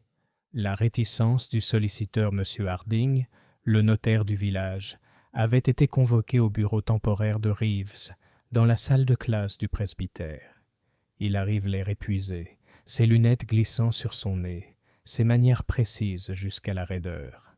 « Vous comprenez, inspecteur, dit-il gravement, qu'un avocat est tenu à certaines confidentialités. La voix de Reeves était sèche. « Et vous comprenez, monsieur, qu'un homme a été empoisonné. Si votre client est mort, alors ses secrets sont des preuves. » Finalement, Harding céda. Il sortit un mince registre et parla avec le ton prudent de quelqu'un qui ne trahit son honneur professionnel que sous la contrainte. Il est vrai que Bartlett a beaucoup investi. Des sociétés d'ingénierie, des instruments spéculatifs, et même une entreprise minière à l'étranger. Il était insouciant du détail, mais avide de profit. Et Harding hésita. Il devait de l'argent, à plusieurs parties. Des noms, a demandé Reeves. La réticence de Harding s'accentua. À moi-même, inspecteur. Un prêt privé. Le remboursement avait été promis, mais... Son regard se porta vers la fenêtre, où l'on pouvait à peine apercevoir Miss Marple marchant avec Madame Locksley sur le green. La promesse n'a pas été tenue. La révélation de Clara. Cet après-midi-là, Clara Elwood, encore pâle après son malaise mais suffisamment rétablie, demanda à parler à Reeves. Miss Marple, par hasard, se trouvait à proximité et s'inséra discrètement dans la conversation avec le tact d'une femme capable de se rendre invisible au besoin. « Monsieur Bartlett s'est confié à moi, » dit Clara avec sérieux. « Pas tout, mais suffisamment. » Il avait peur. Il disait que quelqu'un l'avait trompé, qu'il avait abusé de lui. Il parlait d'une lettre qui prouverait l'affaire. Il avait l'intention de la montrer à M. Harding, je crois. Mais lorsqu'il a fouillé la cheminée, elle avait disparu. « A-t-il donné le nom de quelqu'un » demanda sèchement Reeves. Clara secoua la tête. Juste que c'était une personne en qui il avait confiance. Il semblait... Oh, Miss Marple, il semblait avoir le cœur brisé. La trahison fait plus mal que la perte d'argent. Le regard bienveillant de Miss Marple s'adoucit. Oui, ma chère, on pardonne plus vite un vol qu'une trahison. L'anxiété de Madame Grant. Plus tard, Miss Marple est venue me voir, Madame Grant, qui l'a reçue dans un état d'agitation visible. Son salon était en désordre, un manquement rare pour une femme aussi soigneuse. « Je ne peux pas le supporter, Miss Marple, » avoua-t-elle. « L'inspecteur m'a posé des questions terribles à propos de M. Bartlett pour savoir s'il m'avait donné de l'argent. Il l'a fait, vous savez, de petites sommes. Pour la maison, a-t-il dit, mais c'était de la gentillesse, rien de plus. » Miss Marple lui tapota la main. « La gentillesse, ma chère, est rarement interprétée de la même manière par celui qui la donne et celui qui la reçoit. Avez-vous caché ces sommes à votre mari ?» Madame Grant rougit. « Eh bien, il n'aurait pas compris. » « En effet, » dit Miss Marple doucement, « les secrets sont très rarement compris. » Rapport de l'inspecteur Reeves. Ce soir-là, Reeves retourna au presbytère avec des nouvelles. « Les affaires de Bartlett sont un véritable casse-tête, » admit-il. Des dettes, des prêts, des promesses, tout autour. Harding lui-même a des dettes. Clara prétend avoir reçu une promesse de soutien. Madame Grant a accepté des cadeaux. Et le docteur Latham. Il existe des preuves que Bartlett l'a poussé à investir dans ce dispositif chirurgical. Il a refusé, et il y a eu une dispute. Chacun d'eux a un mobile, à mon avis. « Et la servante Anne ?» demanda Miss Marple. « Elle n'avait rien à gagner à moins que quelqu'un ne se serve d'elle comme d'un piège, » répondit Reeves. « Mais je ne peux toujours pas l'exclure. » Miss Marple hocha la tête, l'air pensif. « L'argent est rarement le seul mobile, inspecteur. Il est très utile pour dissimuler autre chose. » Miss Marple réfléchit. Ce soir-là, Miss Marple était assise près de sa fenêtre, contemplant la verdure où la lumière des lampes éclairait faiblement l'herbe mouillée. Elle réfléchissait à ce qu'elle venait d'apprendre. Harding. Des transactions financières. De l'orgueil. Une femme qui l'a peut-être poussé plus loin que sa conscience ne le souhaitait. Clara. Promesse brisée. Affection trahie. Madame Grant. Cadeau reçu. Secret de son mari. Docteur Latham. Querelle d'argent. Fierté professionnelle en jeu. Madame Harding. Le plus contrôlé de tous, mais celui qui a le plus à perdre si le contrôle était rompu. Et toujours les mots de la lettre. La cheminée. Pas un jour. La lettre était censée révéler quelque chose, ou quelqu'un, et quiconque craignait d'être exposé avait réduit George Bartlett au silence avant qu'il puisse agir. Miss Marple posa son tricot sur ses genoux et joignit les mains. Un motif se dessinait. Mais il manquait encore des pièces, et elle savait que dans de telles énigmes, le moindre détail négligé pouvait tout changer. Chapitre 9. Les petits indices. Le mardi matin, le village était devenu agité. L'effervescence des ragots cédait la place à une fatigue nerveuse.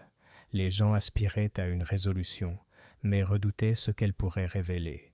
La police s'affairait à rédiger des déclarations et des listes, tandis que Miss Marple, le regard calme et son tricot toujours à la main, s'intéressait aux choses que d'autres considéraient comme insignifiantes. La serviette.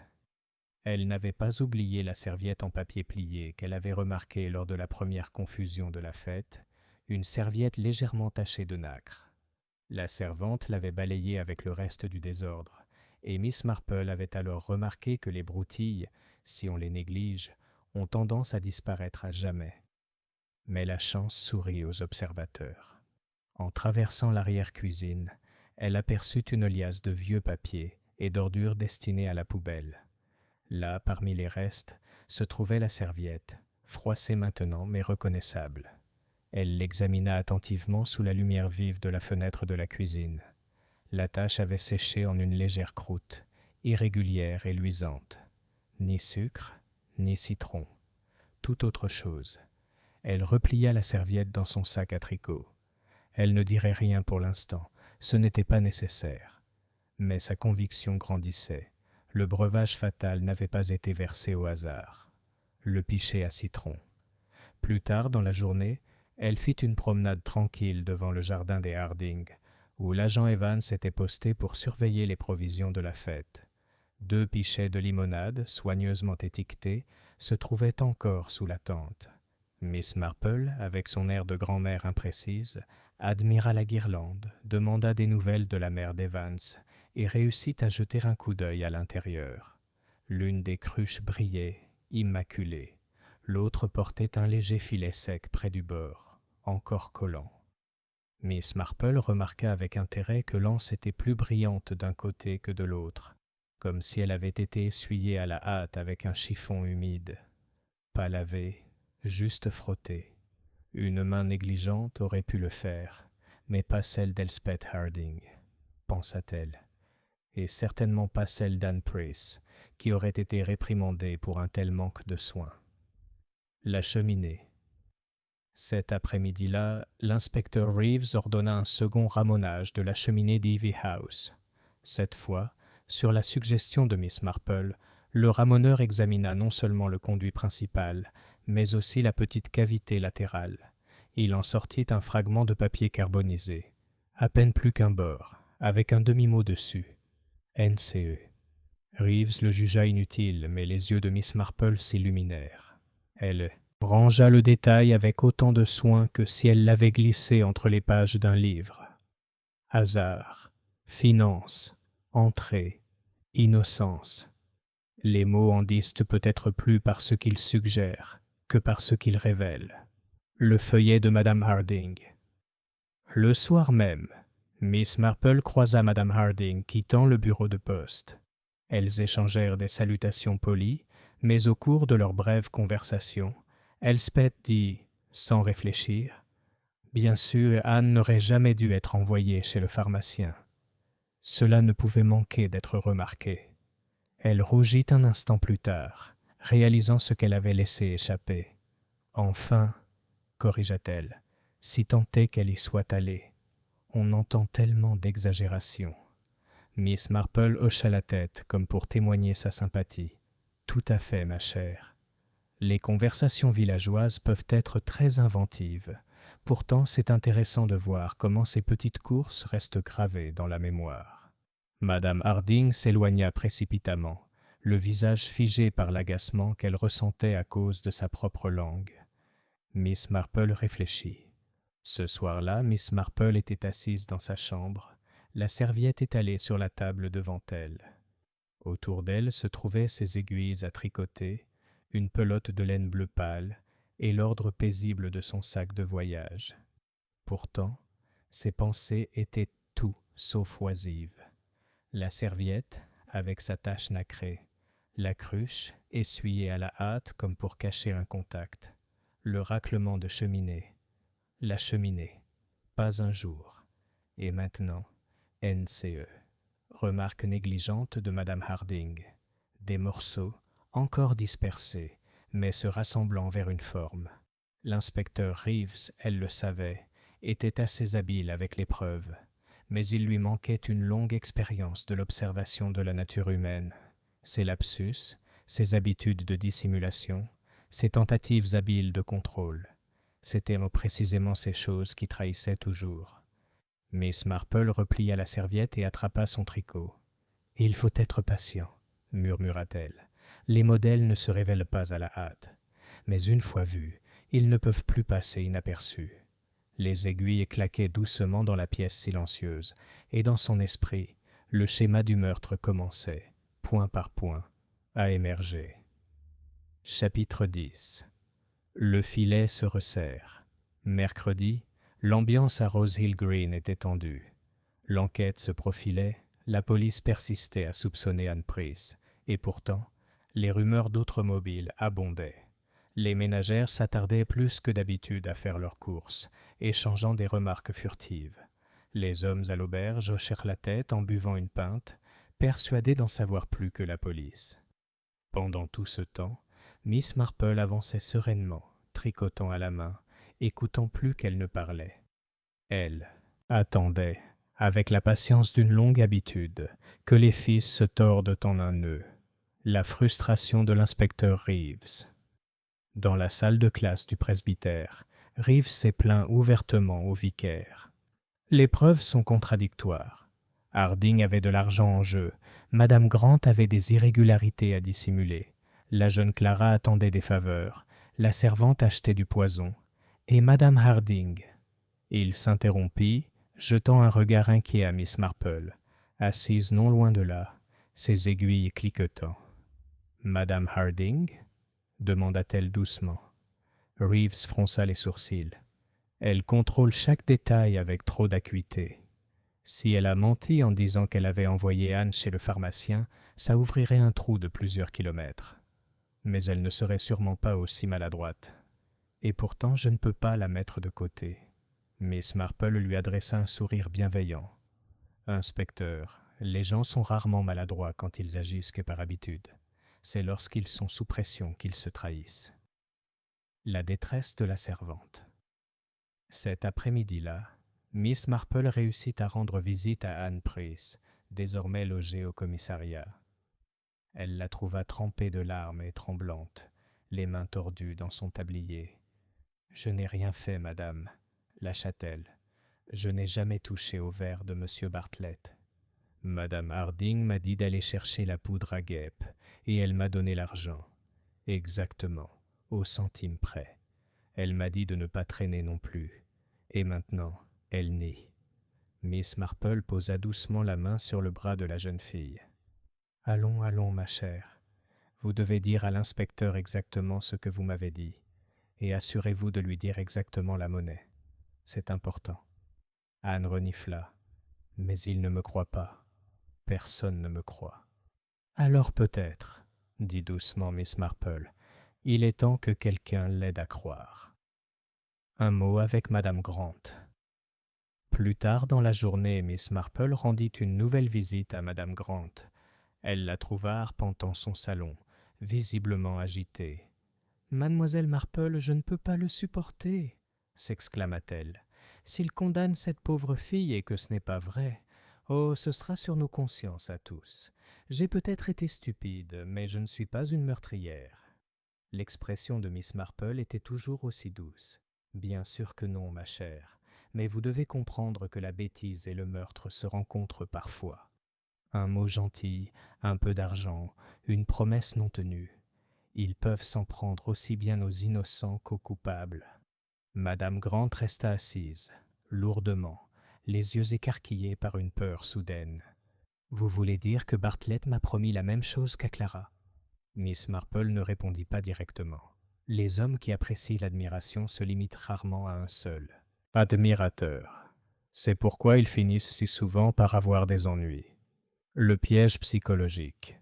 Ce soir-là, Miss Marple était assise avec l'inspecteur Reeves près du feu dans le bureau du presbytère. Il était las, frustré, son carnet plein mais insatisfaisant. « Je ne sais plus où donner de la tête », a-t-il admis. Chaque piste se retourne contre elle-même. Les aiguilles à tricoter de Miss Marple claquaient doucement. Alors peut-être devrions-nous cesser de suivre des pistes et commencer à surveiller les gens. Voyez-vous, inspecteur, un coupable qui croit avoir échappé aux soupçons se détendra. Mais un coupable qui craint d'être découvert se trahira au premier indice. Reeves haussa un sourcil. Et comment proposez-vous qu'on organise ça? À titre de suggestion, inspecteur, dit simplement Miss Marple. Un mot échappé, une rumeur répandue, une petite discussion sur des preuves découvertes dans la cheminée, des preuves qui pourraient bien être révélées. Nous verrons bien qui est inquiet et qui est simplement curieux. Reeves réfléchit, puis hocha lentement la tête. Un piège, tu veux dire? Un piège très doux, répondit Miss Marple. Mais parfois, les pièges les plus doux sont les plus efficaces. Réflexion du soir. Cette nuit-là, alors qu'elle pliait soigneusement son tricot, Miss Marple pensa à tout ce qu'elle avait vu.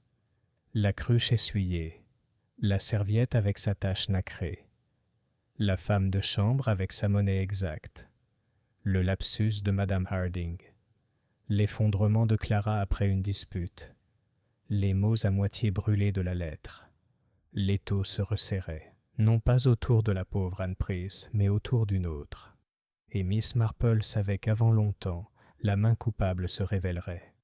Car la nature humaine, mise à rude épreuve, ne manque jamais de montrer ses fissures. Chapitre 11. Le rassemblement au presbytère. Jeudi après-midi, le presbytère accueillit ce que Madame Locksley qualifia de simple réunion. En réalité, ce n'était pas si simple. Sous couvert d'offrir réconfort et convivialité, elle avait invité plusieurs des personnes les plus concernées par la mort de George Bartlett. Madame Locksley n'était pas du genre à soupçonner une stratégie, mais Mademoiselle Marple, qui avait discrètement suggéré l'idée, savait pertinemment que de telles réunions en disaient plus que n'importe quel interrogatoire. Les invités se rassemblent. Le salon s'emplit bientôt d'un brouhaha de voix et de tasses en porcelaine. Madame Grant arrive la première, tremblante et désolée, les mains tremblantes en déposant une assiette de biscuits. Clara Elwood suivit, pâle et fragile encore, escortée par la gouvernante d'Ivy House, visiblement protectrice envers sa protégée. Les Harding suivirent, Elspeth la posture rigide, son mari silencieux et le regard lourd. Finalement, le docteur Latham les rejoignit, l'air vif mais mal à l'aise, comme s'il n'appréciait pas d'être mêlé aux affaires domestiques. Miss Marple était assise tranquillement dans son coin, tricotant, apparemment une vieille dame bienveillante parmi eux. Mais rien ne lui échappait. Le sourire crispé de Madame Harding, le regard nerveux de Clara vers Madame Grant, la main crispée du docteur sur sa tasse. Les ragots comme à pas. C'est Madame Locksley, affairée avec des théières et des scones, qui a fourni l'ouverture dont Miss Marple avait besoin. Quelle affreuse histoire avec cette cheminée à Ivy House, dit-elle avec l'insouciance de quelqu'un qui répète ce qui est le plus frais. L'inspecteur Reeves me dit qu'il pourrait y avoir d'autres papiers là-haut. Imaginez tous ces secrets cachés dans la suie. L'effet fut immédiat. Clara retint bruyamment son souffle, Madame Grant pâlit, le docteur Latham fronça les sourcils, et les yeux d'Elspeth Harding clignèrent d'une alarme manifeste, avant qu'elle ne les pose sur sa soucoupe. Les aiguilles de Miss Marple cliquetaient sans cesse. « Oui, dit-elle doucement, les cheminées sont des endroits tellement curieux pour cacher des secrets. Elles en préservent plus qu'on ne le pense. Une cachette bien ridicule, vraiment. » Madame Harding s'exprima sèchement. Idiot ou pas, je ne vois pas pourquoi chaque mot griffonné par M. Bartlett devrait nous concerner tous. Cet homme était négligent, voire imprudent. S'il a caché une lettre, c'est parce qu'il savait que cela ne lui ferait aucun honneur. La salle se figea sous l'intensité de sa voix. Monsieur Harding s'agita, mal à l'aise, tandis que madame Grant regardait tour à tour les visages, les yeux écarquillés d'effroi. Petites observations, Miss Marple laissa la conversation errer, parlant peu mais observant attentivement. Elle remarqua les mains tremblantes de Clara à chaque fois qu'on parlait de la cheminée, l'empressement de madame Grant à approuver toute remarque qui la distanciait de Bartlett. Le docteur Latham a rejeté sèchement le mélodrame domestique, même si son moral s'est accru lorsque Harding a parlé d'argent. Et surtout, l'effort d'Elspeth Harding pour garder son sang-froid, trahi par le léger tremblement de sa cuillère à café contre sa tasse. C'était suffisant. Un aparté tranquille. Lorsque la compagnie s'est divisée en petits groupes, Miss Marple a réussi à parler avec l'inspecteur Reeves, qui était venu sous prétexte de rassurer les villageois. « Voyez-vous, inspecteur, murmura-t-elle, ce n'est pas toujours ce que les gens disent qui compte, mais leur réaction lorsqu'on évoque certains sujets. Les cheminées, par exemple, les lettres, l'argent. Chaque mot est comme un caillou jeté dans l'eau. Les ondulations indiquent la profondeur. » Reeves lui lança un regard interrogateur. « Et quelles sont les ondes qui vous préoccupent le plus, madame Marple ?» Elle esquissa son doux sourire de grand-mère. « Eh bien, inspecteur, je ne voudrais pas vous nuire, mais je pense que nous verrons bientôt qui craint le plus la vérité. Encore un peu de patience et les vagues déferleront sur le rivage. » Réflexion du soir. Ce soir-là, alors que le dernier invité partait et que le silence regagnait le presbytère, Miss Marple retourna dans sa chambre et posa son tricot. Elle avait vu ce dont elle avait besoin, les gestes de trahison, les regards nerveux, l'attention sous les mots polis. Le piège était presque prêt, encore une légère traction sur les fils, et le tissu tout entier se révélerait. « La nature humaine », murmura-t-elle en repliant soigneusement son tricot, tellement semblable à de la broderie. Un seul fil tiré, et tout le motif se défait. Chapitre 12. Les sources du piège. Vendredi, l'aube était claire et lumineuse, le premier jour véritablement doré depuis la fête, et pourtant, une certaine lourdeur régnait à Rose Hill Green. Les portes habituellement ouvertes en guise de bienvenue étaient closes, les rideaux à moitié tirés, et même le chant des oiseaux semblait moins assuré. Le village attendait, avec cette tension qui règne dans un village où chacun sait que quelque chose de nouveau va se produire. Miss Marple, quant à elle, continuait sa matinée sereinement, son sac à tricot au bras, tandis qu'elle se dirigeait vers le jardin. Elle s'arrêtait ici et là pour échanger quelques mots doux, tout en semant les graines d'une rumeur qui allait bientôt porter ses fruits. Un mot sur la cheminée. Chez l'épicier, elle remarqua nonchalamment que l'inspecteur Reeves était très optimiste quant à la récupération d'autres fragments de la cheminée d'Ivy House. À la poste, elle fit remarquer que l'écriture sur papier brûlé pouvait être restaurée grâce à des méthodes modernes. Lorsqu'elle retourna au presbytère pour le déjeuner, les rumeurs se répandirent déjà. La police avait trouvé une lettre dans la cheminée, et son contenu serait bientôt connu. Ce n'était pas vrai, pas encore. Mais Miss Marple connaissait la nature humaine. Ceux qui craignaient une découverte trembleraient à cette seule éventualité. Réactions inquiétantes. Dans l'après-midi, la place du village montrait des signes d'inquiétude. Madame Grant passa précipitamment avec son panier, refusant de croiser le regard. Clara Elwood s'attardait près du mur du cimetière, pâle comme un parchemin, comme hésitante entre fuir et se confier. On vit le docteur Latham arpenter son cabinet comme un animal en cage, s'arrêtant dès que des pas retentissaient à l'extérieur. Mais c'est Elspeth Harding qui en révéla le plus. Rencontrée par Miss Marple près de la porte du presbytère, elle débordait d'énergie. « Vraiment, Miss Marple, cette histoire de lettres est ennuyeuse. On croit n'importe quoi. On n'a rien trouvé. Rien n'a pu être trouvé. »« Peut-être, » dit doucement Miss Marple. « Et pourtant, on ne sait jamais. Les cheminées gardent les secrets mieux que les humains. Tôt ou tard, elles laissent échapper quelque chose. » Le rouge de madame Harding monta, ses lèvres se pincèrent, et elle partit aussitôt, d'un pas sec sur le gravier. L'inspecteur Reeves consulte. Ce soir-là, Reeves revint au presbytère. Il semblait fatigué mais intrigué. « Vous avez mis le village en pleine forme, Madame Marple.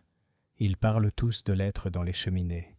Qu'attendez-vous » Miss Marple posa son tricot et sourit. « Seulement que quelqu'un se dévoilera, inspecteur. La peur d'être découvert est plus forte que la découverte elle-même. Observez attentivement, et vous verrez. » Reeves fronça les sourcils, mais hocha lentement la tête. « Très bien. Si tu as un plan, je te donnerai la corde pour l'exécuter. » Le moment de tension. Cela arriva plus tôt que prévu. Le lendemain matin, l'agent Evans rapporta que Madame Harding avait été vue entrant seule dans la tente de la fête aux premières lueurs du jour, alors qu'elle était censée être fermée à clé. Interrogée, elle affirma être allée chercher son parapluie, oublié là par erreur. Mais la suggestion discrète de Miss Marple était suffisante. Peut-être craignait-elle qu'une preuve ait été oubliée, quelque chose dans une cruche, un verre ou une serviette. Le regard de Reeves s'éclaircit. Alors c'est ça. Elle pensait que la lettre n'était peut-être pas la seule chose. Miss Marple esquissa un léger sourire. Les gens qui rangent trop, inspecteur, se mettent peu souvent dans le pétrin. Réflexion du soir. Cette nuit-là, Miss Marple était de nouveau assise à sa fenêtre du presbytère, contemplant la place du village baignée de clair de lune. Le piège était tendu, et il commençait déjà à se refermer. La main coupable, poussée par la peur, avait agi trop tôt. Et bientôt, tout Rose Hill Green saurait ce que Miss Marple soupçonnait déjà. La mort de George Bartlett n'avait rien à voir avec une servante stupide ou un ver imprudent, mais avec le secret caché dans une cheminée et les mesures désespérées prises pour l'y maintenir. Miss Marple plia soigneusement son tricot. Le modèle était presque terminé. Il ne restait que les dernières mailles. Chapitre 13. La confrontation finale. Le samedi soir apportait une attente feutrée. La rumeur s'était répandue que l'inspecteur Reeves avait l'intention de réunir les principales parties au presbytère pour éclaircir les choses avant l'enquête. En réalité, c'était mademoiselle Marple qui avait gentiment suggéré une telle rencontre. Elle savait pertinemment que le moyen le plus simple de démasquer une culpabilité n'était pas seulement de recueillir des preuves, mais d'observer comment la nature humaine se comporte sous la pression. Le rassemblement. Le salon s'est à nouveau rempli de personnages familiers. Madame Harding, droite et posée, bien, que ses lèvres soient plus serrées que d'habitude. Monsieur Harding, silencieux, les yeux troublés derrière ses lunettes. Clara Elwood, pâle et nerveuse, tordant un mouchoir sur ses genoux. Madame Grant, flottant, son visage tiré par l'appréhension. Docteur Latham, vif et impatient, souhaitant clairement que toute cette affaire soit derrière lui. L'inspecteur Reeves présidait, carnet à la main, mais ses yeux cherchaient fréquemment Miss Marple, qui était assise avec son tricot prêt, apparemment absorbée à compter les mailles. Les mots d'ouverture Reeves commença solennellement. « Mesdames, messieurs, cette enquête a perturbé tout le village. Il faut que tout soit clair. On m'a assuré que de nouvelles preuves avaient été révélées. Madame Marple, peut-être pourriez-vous... » Miss Marple leva les yeux, l'air doux. « Ce n'est rien d'aussi grandiose, inspecteur. Juste de petites observations. Des broutilles, pourrait-on dire. Pourtant, ce sont précisément les broutilles qui font trébucher les gens. » Elle marqua une pause, laissant son regard se poser brièvement sur chaque visage. Une serviette avec une tache étrange, une cruche essuyée à la hâte, une femme de chambre envoyée chez le pharmacien avec la monnaie exacte qu'elle n'aurait pas pu apporter elle-même, une lettre à moitié brûlée dans une cheminée, et l'étrange soulagement sur le visage d'une dame lorsque M. Bartlett est tombé raide mort à la fête. L'accusation approche. Il y eut un mouvement dans la pièce. Les yeux de Clara se remplirent de larmes. Les mains de Madame Grant tremblèrent. Le docteur Latham fronça les sourcils. Mais ce fut Elspeth Harding qui parla sèchement. « C'est absurde. Des histoires de vieilles femmes. Suggérer ?» Miss Marple l'interrompit doucement, ses aiguilles cliquetant de nouveau. Chère Madame Harding, c'est précisément parce que je suis vieille que j'ai appris à remarquer ce genre de choses. Voyez-vous, je savais qu'Anne Price n'avait pas conçu ce plan elle-même. Elle est stupide, mais pas audacieuse. Quelqu'un de plus intelligent l'a guidée, quelqu'un qui a fourni l'argent pour le poison, puis l'a nié. Quelqu'un qui craignait la lettre de Bartlett dans la cheminée, et qui, lorsque la rumeur s'est répandue que d'autres fragments pourraient encore être découverts, n'a pu résister à l'envie de retourner à l'attente de la fête à l'aube. Le visage de Madame Harding avait pâli. Son mari s'agitait à côté d'elle, mal à l'aise, la main à moitié levée comme pour la retenir. « Vous ne pouvez pas prouver… » commença-t-elle, mais sa voix tremblait. Le glissement révélateur Miss Marple posa calmement son tricot. « Au contraire, Madame Harding, vous l'avez prouvé vous-même.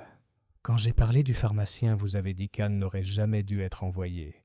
Comment pouviez-vous savoir qu'elle était envoyée, à moins que ce ne soit vous qui l'ayez envoyée? Ces erreurs, voyez-vous, sont les petites fissures par lesquelles la vérité transparaît. » Le silence régnait dans la pièce. Puis M. Harding prit la parole, d'une voix basse et brisée. « Elspeth, oh Elspeth, qu'as-tu fait ?» Elle se tourna vers lui avec férocité. « Ce que j'avais à faire. Cet homme, Bartlett, nous aurait ruinés. Il s'est occupé de nos dettes, s'est moqué de notre réputation, a menacé de tout révéler. Je ne voulais pas que notre nom soit traîné dans la boue. Je nous ai protégés, comme je l'ai toujours fait. » Son sang-froid, si longtemps son armure, avait finalement craqué. L'inspecteur Intervient-Reeves se leva lentement, le visage grave. « Madame Harding, vous comprenez ce que vous avez admis. Je dois… » Mais la voix douce de Miss Marple l'interrompit une fois de plus. « Ne nous précipitons pas, inspecteur. La loi doit suivre son cours, oui, mais rappelons-nous que Madame Harding n'a pas agi par pure malveillance, mais par peur. Peur de la disgrâce, peur de la perte. Un meurtre n'est jamais excusable, mais il est toujours, à sa manière, compréhensible. » Reeves inclina solennellement la tête. « Alors l'affaire est claire. L'enquête aura sa réponse. » Miss Marple réfléchit, tandis que la compagnie se dispersait.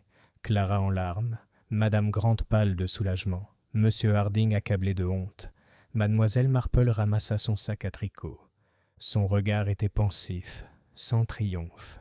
« La nature humaine, inspecteur, » murmura-t-elle tandis qu'ils se tenaient ensemble près du foyer vide. « C'est toujours pareil. L'orgueil, la peur, le ressentiment. Ils se manifestent dans les plus petites choses. Et ce sont les plus petites choses qui nous disent la vérité. » Reeves la regarda avec respect.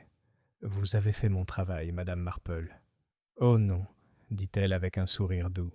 « J'ai simplement fait ce que font toutes les villageoises, remarquer ce que les autres négligent. » Chapitre 14. L'explication et les conséquences. Le lundi suivant, l'enquête de Marleycombe attirait une foule nombreuse. Les agriculteurs quittaient leurs champs, les commerçants fermaient leurs portes, et la moitié des habitants de Rose Hill Green se déplaçaient en charrette ou à vélo pour entendre le verdict. Peu d'entre eux avouèrent à haute voix s'attendre à un drame, mais l'éclat de leurs yeux le trahissait. Miss Marple, assise au fond avec son tricot, n'avait rien de plus qu'une vieille dame tranquille, mais l'inspecteur Reeves lui adressa un signe de tête respectueux en passant.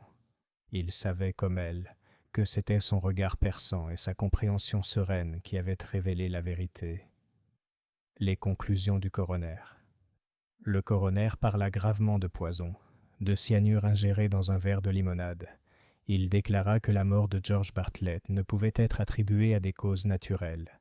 Des témoins déposèrent le médecin, la femme de 10e chambre, Clara Elwood, et même Madame Grant. Finalement, Elspeth Harding elle-même, pâle mais redevenue calme, fit sa déposition. Ses paroles étaient mesurées, son ton mesuré, mais le coroner, poussé par l'inspecteur Reeves, la pressa de questions. Et lorsque l'histoire du chimiste fut évoquée, son silence fut plus éloquent que son déni. Le jury, après une brève délibération, rendit le verdict attendu, meurtre commis par une ou plusieurs personnes inconnues. Mais dans les couloirs silencieux à l'extérieur, on le savait. Miss Marple explique. Ce soir-là, dans le salon du presbytère, un groupe plus restreint se rassembla à nouveau. L'inspecteur Reeves, le vicaire et sa femme, Clara, Madame Grant et le docteur Latham. Tous regardèrent mademoiselle Marple qui posa son tricot avec un léger soupir. « C'était vraiment très simple, » commença-t-elle. « Il suffisait de remarquer les détails. Une serviette tachée de perles, non pas de sucre, mais de quelque chose de plus dangereux. Une cruche essuyée à la hâte, trahissant une main peu habituée à la dissimulation. Une servante qui n'aurait pu rendre la monnaie exacte sans qu'on la lui impose. Une lettre dans une cheminée, déchirée et à moitié brûlée, avertissant qu'il fallait agir sans délai. Et une femme, en apparence calme, qui trahissait son soulagement face à la mort soudaine d'un voisin. Elle regarda autour d'elle leurs visages solennels. Madame Harding craignait d'être démasquée. Bartlett avait emprunté, promis, manqué à ses engagements. Il avait un pouvoir sur la réputation de son mari.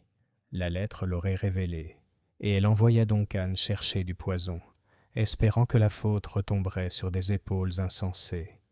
Elle en versa dans la cruche, l'essuya à la hâte, et se crut sauvée. Mais la peur la détruisit, la peur que la cheminée ne livre son secret, la peur d'être découverte. Et la peur, j'ai toujours pensé, ruine les plans les plus astucieux. Clara et Madame Grant. Les yeux de Clara Elwood se remplirent de larmes. Alors, la pauvre Anne est innocente, finalement? Tout à fait innocent, lui assura Miss Marple, même si je crains qu'elle n'ait appris une dure leçon concernant ses fréquentations. Madame Grant joignit les mains. Et moi? Oh, Miss Marple, j'aurais bien failli me ruiner. Ma vanité. Le sourire de Miss Marple était bienveillant. La bêtise est rarement fatale, ma chère, mais il est sage de se rappeler que l'admiration donnée librement peut être plus forte que les chaînes. Le village revient à lui-même. En moins d'une semaine, Rose Hill Green respirait à nouveau. On évoquait la fête avec un frisson et un hochement de tête, mais la vie reprit son cours. Madame Loxley s'occupa à nouveau des pots de confiture et des réunions paroissiales. Le docteur Latham retourna auprès de ses patients, brusque mais appliqué. Clara partit discrètement pour un poste à Bath, impatiente de prendre un nouveau départ. Madame Grant assagit se consacra à la correspondance de son mari absent avec un zèle renouvelé. Quant aux Harding, leur départ fut rapide et silencieux.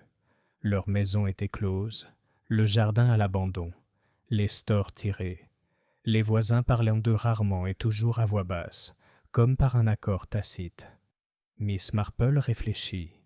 Lors de sa dernière soirée au presbytère, Miss Marple était assise près de la fenêtre du jardin, son tricot enfin terminé, un petit pull bleu soigneusement plié dans son sac. Madame Loxley s'affairait à préparer le thé, et le pasteur marmonnait quelque chose à propos de Providence. Miss Marple sourit intérieurement. La Providence, peut-être. Mais le plus souvent, c'est simplement la nature humaine. On ne peut s'empêcher de se révéler si on observe attentivement. Elle se leva, remercia ses hôtes avec sa grâce habituelle et contempla de nouveau la place du village, paisible maintenant dans la pénombre. Des voix d'enfants résonnèrent faiblement dans l'herbe, et la cloche de l'église sonna l'heure. La vie, à Rose Hill Green, avait repris son rythme paisible. Pourtant, sous ce calme persistait le souvenir du meurtre, comme une fumée dans une cheminée, faible mais indélébile. Et Miss Marple, qui avait une fois de plus percé à jour les petites tromperies des cœurs humains, retourna à St. Mary Mead avec le contentement de quelqu'un qui sait que la vérité, aussi inconfortable soit-elle, doit toujours être révélée. Chapitre 15. Conséquences à Rose Hill Green. Les semaines qui suivirent marquèrent un lent retour au rythme habituel de la vie villageoise, même si l'ombre de la fête persistait comme une légère odeur de fumée après un incendie. À Rose Hill Green, les habitants retournèrent à leur jardin et à leurs boutiques, à leur thé et à leurs petites disputes. Mais leur conversation, bien que joyeuse en apparence, était empreinte d'une hésitation qui n'y était pas présente auparavant. Le départ des Harding. Les Harding partirent à la faveur du petit matin. Les stores de leur maison étaient haute baissés depuis des jours, et lorsqu'on aperçut enfin une charrette chargée de malles, personne ne s'aventura à traverser le chemin pour leur dire adieu. Ce n'était pas de la cruauté, mais ce mélange typiquement anglais de gêne et de désapprobation. Le village n'avait aucun goût pour les scandales criés à tue-tête. Il préférait laisser le silence faire son œuvre. Miss Marple, qui se tenait près de la fenêtre du presbytère et regardait la charrette s'éloigner, songea qu'Elspeth Harding avait vécu selon l'ordre et la réputation, pour finalement détruire les deux dans sa tentative désespérée de les préserver. Anne Price restaurée. Pendant ce temps, Anne Price fut libérée et réinstallée dans la maison de sa mère à Marlécombe. Elle revint pâle et abattue, mais on la revit bientôt dans les ruelles, un panier au bras, la tête penchée avec modestie. La sympathie adoucit ce qui avait été un soupçon, car Rose Hill Green était prompte à condamner, mais encore plus prompte à pardonner une fois la culpabilité réfutée. Miss Marple, la rencontrant par hasard, lui adressa un mot aimable. « Ne vous découragez pas trop, ma chère. On apprend la sagesse dans de telles épreuves. » Anne, les yeux baissés, murmura « Je ne veux pas de sagesse, mademoiselle. Je veux juste la paix. » Miss Marple sourit doucement. La paix est toujours plus agréable quand on a acquis un peu de sagesse. Le nouveau départ de Clara Elwood. Clara partit peu après, un poste lui ayant été réservé à Bath par l'intermédiaire du cousin du vicaire. Elle vint remercier Miss Marple avant de partir. « Tu m'as sauvée, de plus d'une façon, » dit-elle avec une ferveur silencieuse. « Je croyais avoir tout perdu. Mais peut-être n'ai-je perdu qu'une illusion. » Miss Marple l'embrassa sur la joue. « Ma chère, les illusions valent rarement la peine d'être conservées. La vérité n'est peut-être pas plus douce, mais elle est plus sûre. » Le village guérit, Madame Grant reprit ses tâches domestiques avec une humilité retrouvée. Les photos de son mari étaient désormais dépoussiérées plus fréquemment, et elle allait à l'église avec une dévotion silencieuse qui suggérait la réflexion plutôt que l'ostentation. Le docteur Latham, bien que toujours vif, s'adressait avec plus de gentillesse à son assistant subalterne. Même le vicaire, dans ses sermons, rappelait à ses ouailles que les secrets, aussi soigneusement cachés soient-ils, finissent toujours par se révéler. Quant à Madame Loxley, elle est revenue avec une vigueur joyeuse à la gestion des événements paroissiaux, planifiant déjà la fête de l'année prochaine avec la confiance pleine d'espoir que ce serait une occasion plus heureuse. Miss Marple revint à la maison. Enfin, Miss Marple se prépara à retourner à St. Mary Mead. Le presbytère parut désolé de la perdre, et Madame Loxley lui glissa une boîte de sablés dans la main. « C'est un tel réconfort de vous avoir ici, Miss Marple. On se sent tellement en sécurité quand vous êtes là. » Miss Marple afficha son doux sourire. « Ma chère, personne n'est jamais vraiment en sécurité, mais soyons raisonnables. » Le train l'emporta à travers champs et haies, et Rose Hill Green disparut au loin. Miss Marple était assise avec son tricot, le petit pull bleu soigneusement plié dans son sac, et s'accordait la satisfaction d'une énigme résolue, non par l'ingéniosité, mais par la patience, et par la simple vérité que les êtres humains ne peuvent s'empêcher de se trahir. Épilogue. À Rose Hill Green, la vie continuait. La pelouse se remplissait à nouveau des jeux des enfants, le presbytère résonnait à nouveau de joyeuté, et le souvenir de la mort de George Bartlett devint, peu à peu, une histoire racontée à voix basse au coin du feu, en hiver. Mais les villageois, chaque fois qu'ils regardaient les cheminées de leur maison, pensaient peut-être un peu différemment maintenant, car ils savaient, grâce à Miss Marple, que les cheminées ne cachent pas toujours la fumée. Et à St. Mary Mead, Miss Jane Marple laissa son tricot de côté, contempla son jardin et pensa avec une certitude tranquille que partout où il y avait des villages, il y aurait toujours de la nature humaine. Et partout où il y avait de la nature humaine, il y aurait toujours, tôt ou tard, un meurtre. Chapitre 16. Un voyage tranquille. C'était un matin gris lorsque le train de Miss Marple entra dans la petite gare près de St. Mary Mead. Les champs s'étalaient dans des tons doux sous le ciel d'automne, les haies se teintant aux premiers reflets dorés. Elle descendit prudemment du wagon, son sac dans une main, son panier à tricot dans l'autre, et regarda autour d'elle avec la satisfaction de retrouver un terrain familier. De retour à la maison. Au cottage, tout était exactement comme elle l'avait laissé. Les roses penchées vers la fenêtre, l'horloge sur la cheminée tic-tac avec une patience inébranlable, la bouilloire prête sur le feu. Elle posa son sac, approcha une chaise du feu et s'autorisa un soupir de contentement. La vie à Saint-Mary-Mead était aussi calme que jamais. Pourtant, Miss Marple savait mieux que quiconque qu'il ne fallait jamais se fier à la tranquillité. C'était dans ces villages, sous le couvert des habitudes ordinaires, que les passions grondaient le plus fort. Un visiteur. Cet après-midi-là, sa vieille amie, Madame Bantry, est venue lui rendre visite, avide de nouvelles. « Alors, tu es encore dans le pétrin, Jane. Un verre de limonade empoisonnée, une lettre dans une cheminée, c'est absolument affreux. Et pourtant, j'ose dire que tu as apprécié, petite maligne. » Miss Marple sourit, les yeux pétillants. « Plaisir, Dolly, ce n'est pas vraiment le mot. On nous impose des énigmes, et on ne peut s'empêcher d'en voir la trame. De plus, ce n'est pas un plaisir de voir des vies ruinées.